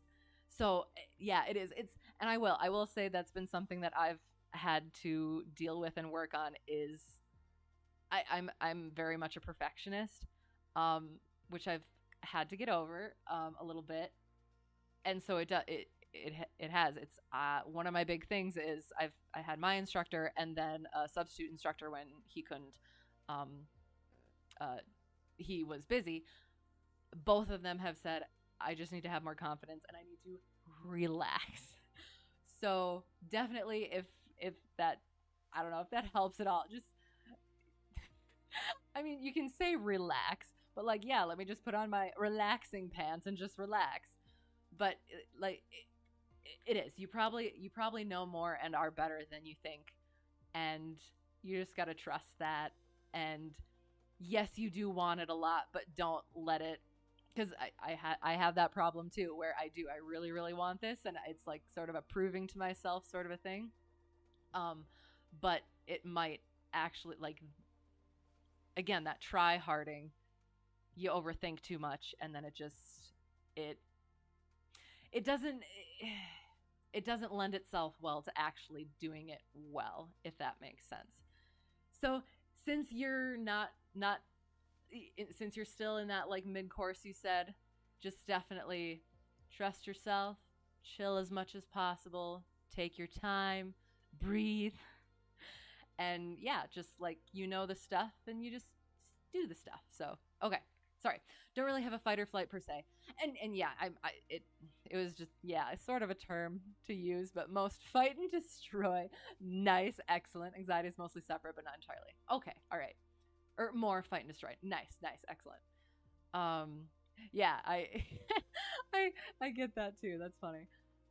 But you've been in really bad situations where your anxiety creeps up but doesn't scale with the danger, which is potentially good because with if you do if you're in that sort of a situation, you need to have that collectedness. So, and that's why I do I know that I over panic, but I also kind of let myself over panic a little bit just so that I do know that I already took care of everything. I over panic now, and I think of all the bad scenarios now, and I get uh, uh, the actions that I would take, or I study something that I'd be like, okay, what if I am asked about this? Okay, I need to study that.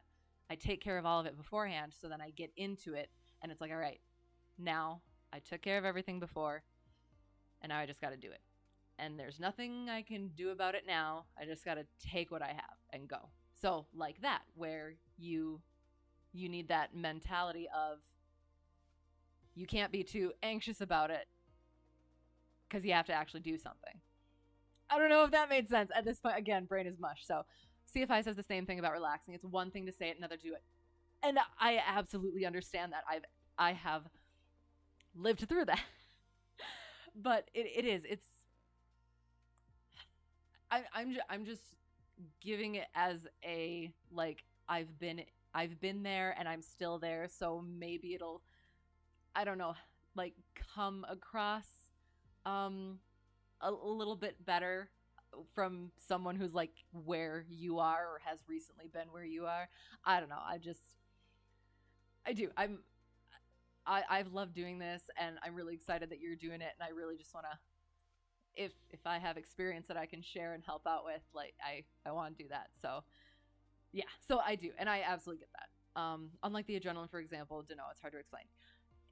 I and I'm sure yeah, I'm sure I get it, and I'm sure you get it, and it's just one of those things where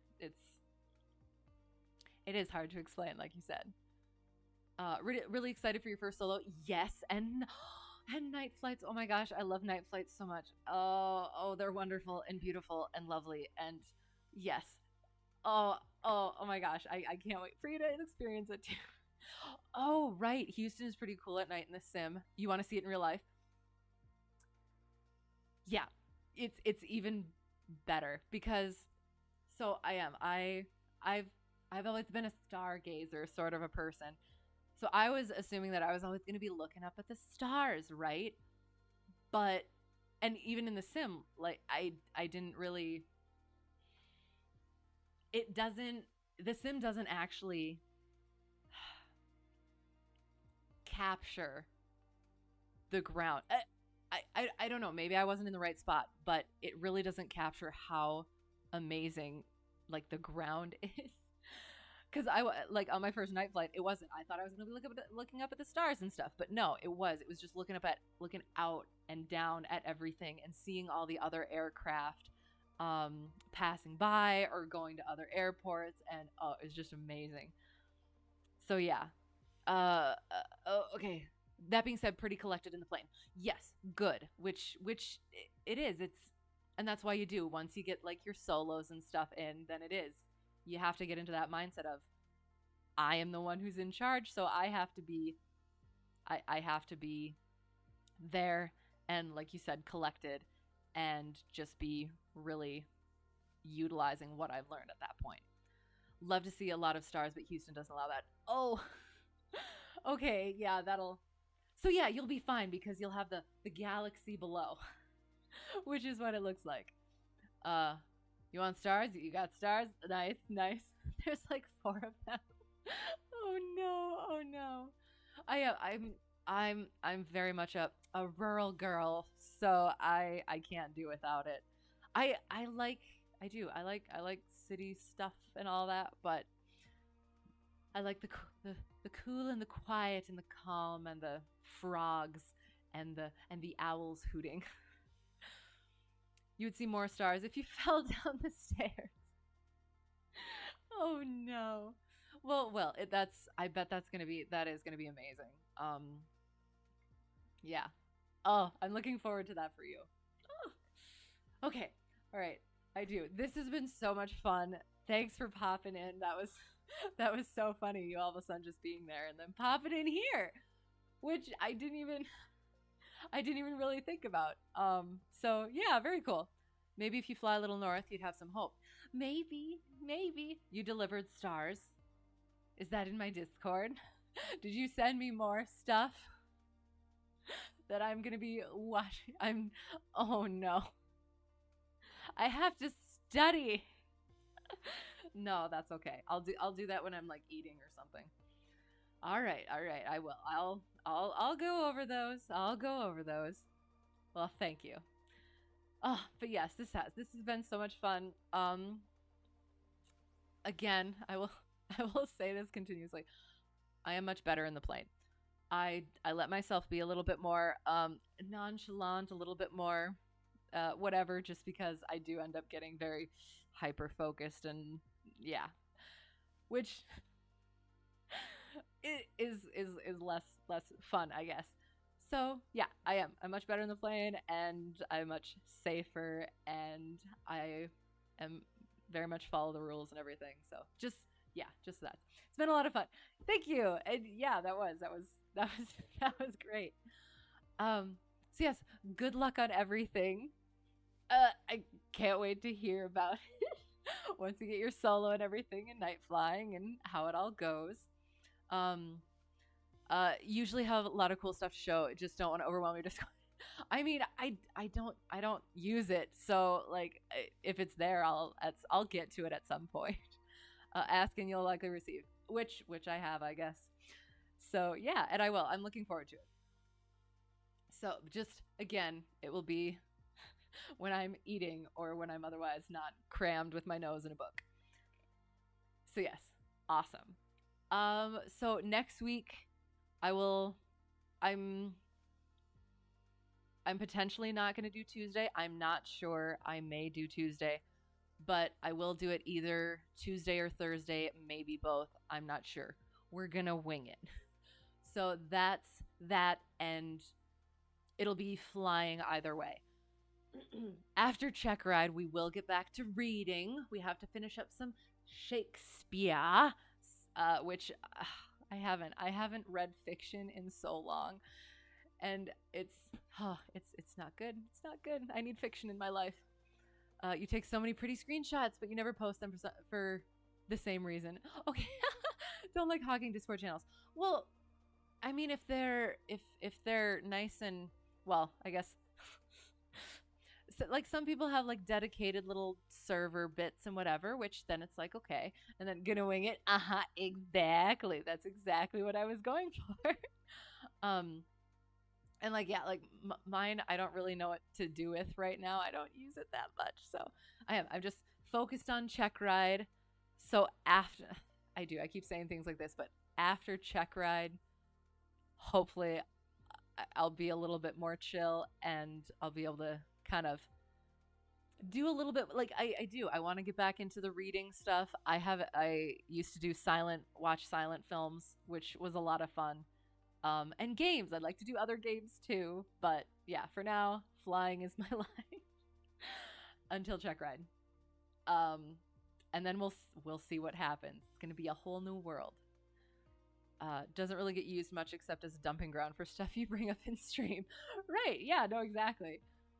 At again, at some point I'll get to it, but right now, other things take priority. Flying is your life. Flying will always be your life. Yes, but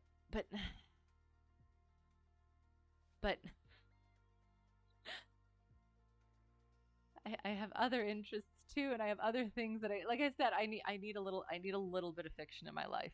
I always need a little fiction in my life, and I haven't had any of it for a little while now. So yeah, you drink 100 low lead, which is slowly killing you, but it's your life. I mean, you do what you gotta do. You do what you gotta do. That's awesome. So yeah, so to whoever got lost and found their way here, hey, that was awesome. Or found their way back, hey, it's been fun. Thanks for being here. Thanks for putting up with my bull things I can't say because I'm a lady. And yeah, until next time, hope to see you again soon. Um, Otherwise, have a great whatever it's gonna be for you. And yeah, if I forgot anything, I'm sorry. Brain is mush. So yeah, so again, I think that's it. But yeah, so thank you and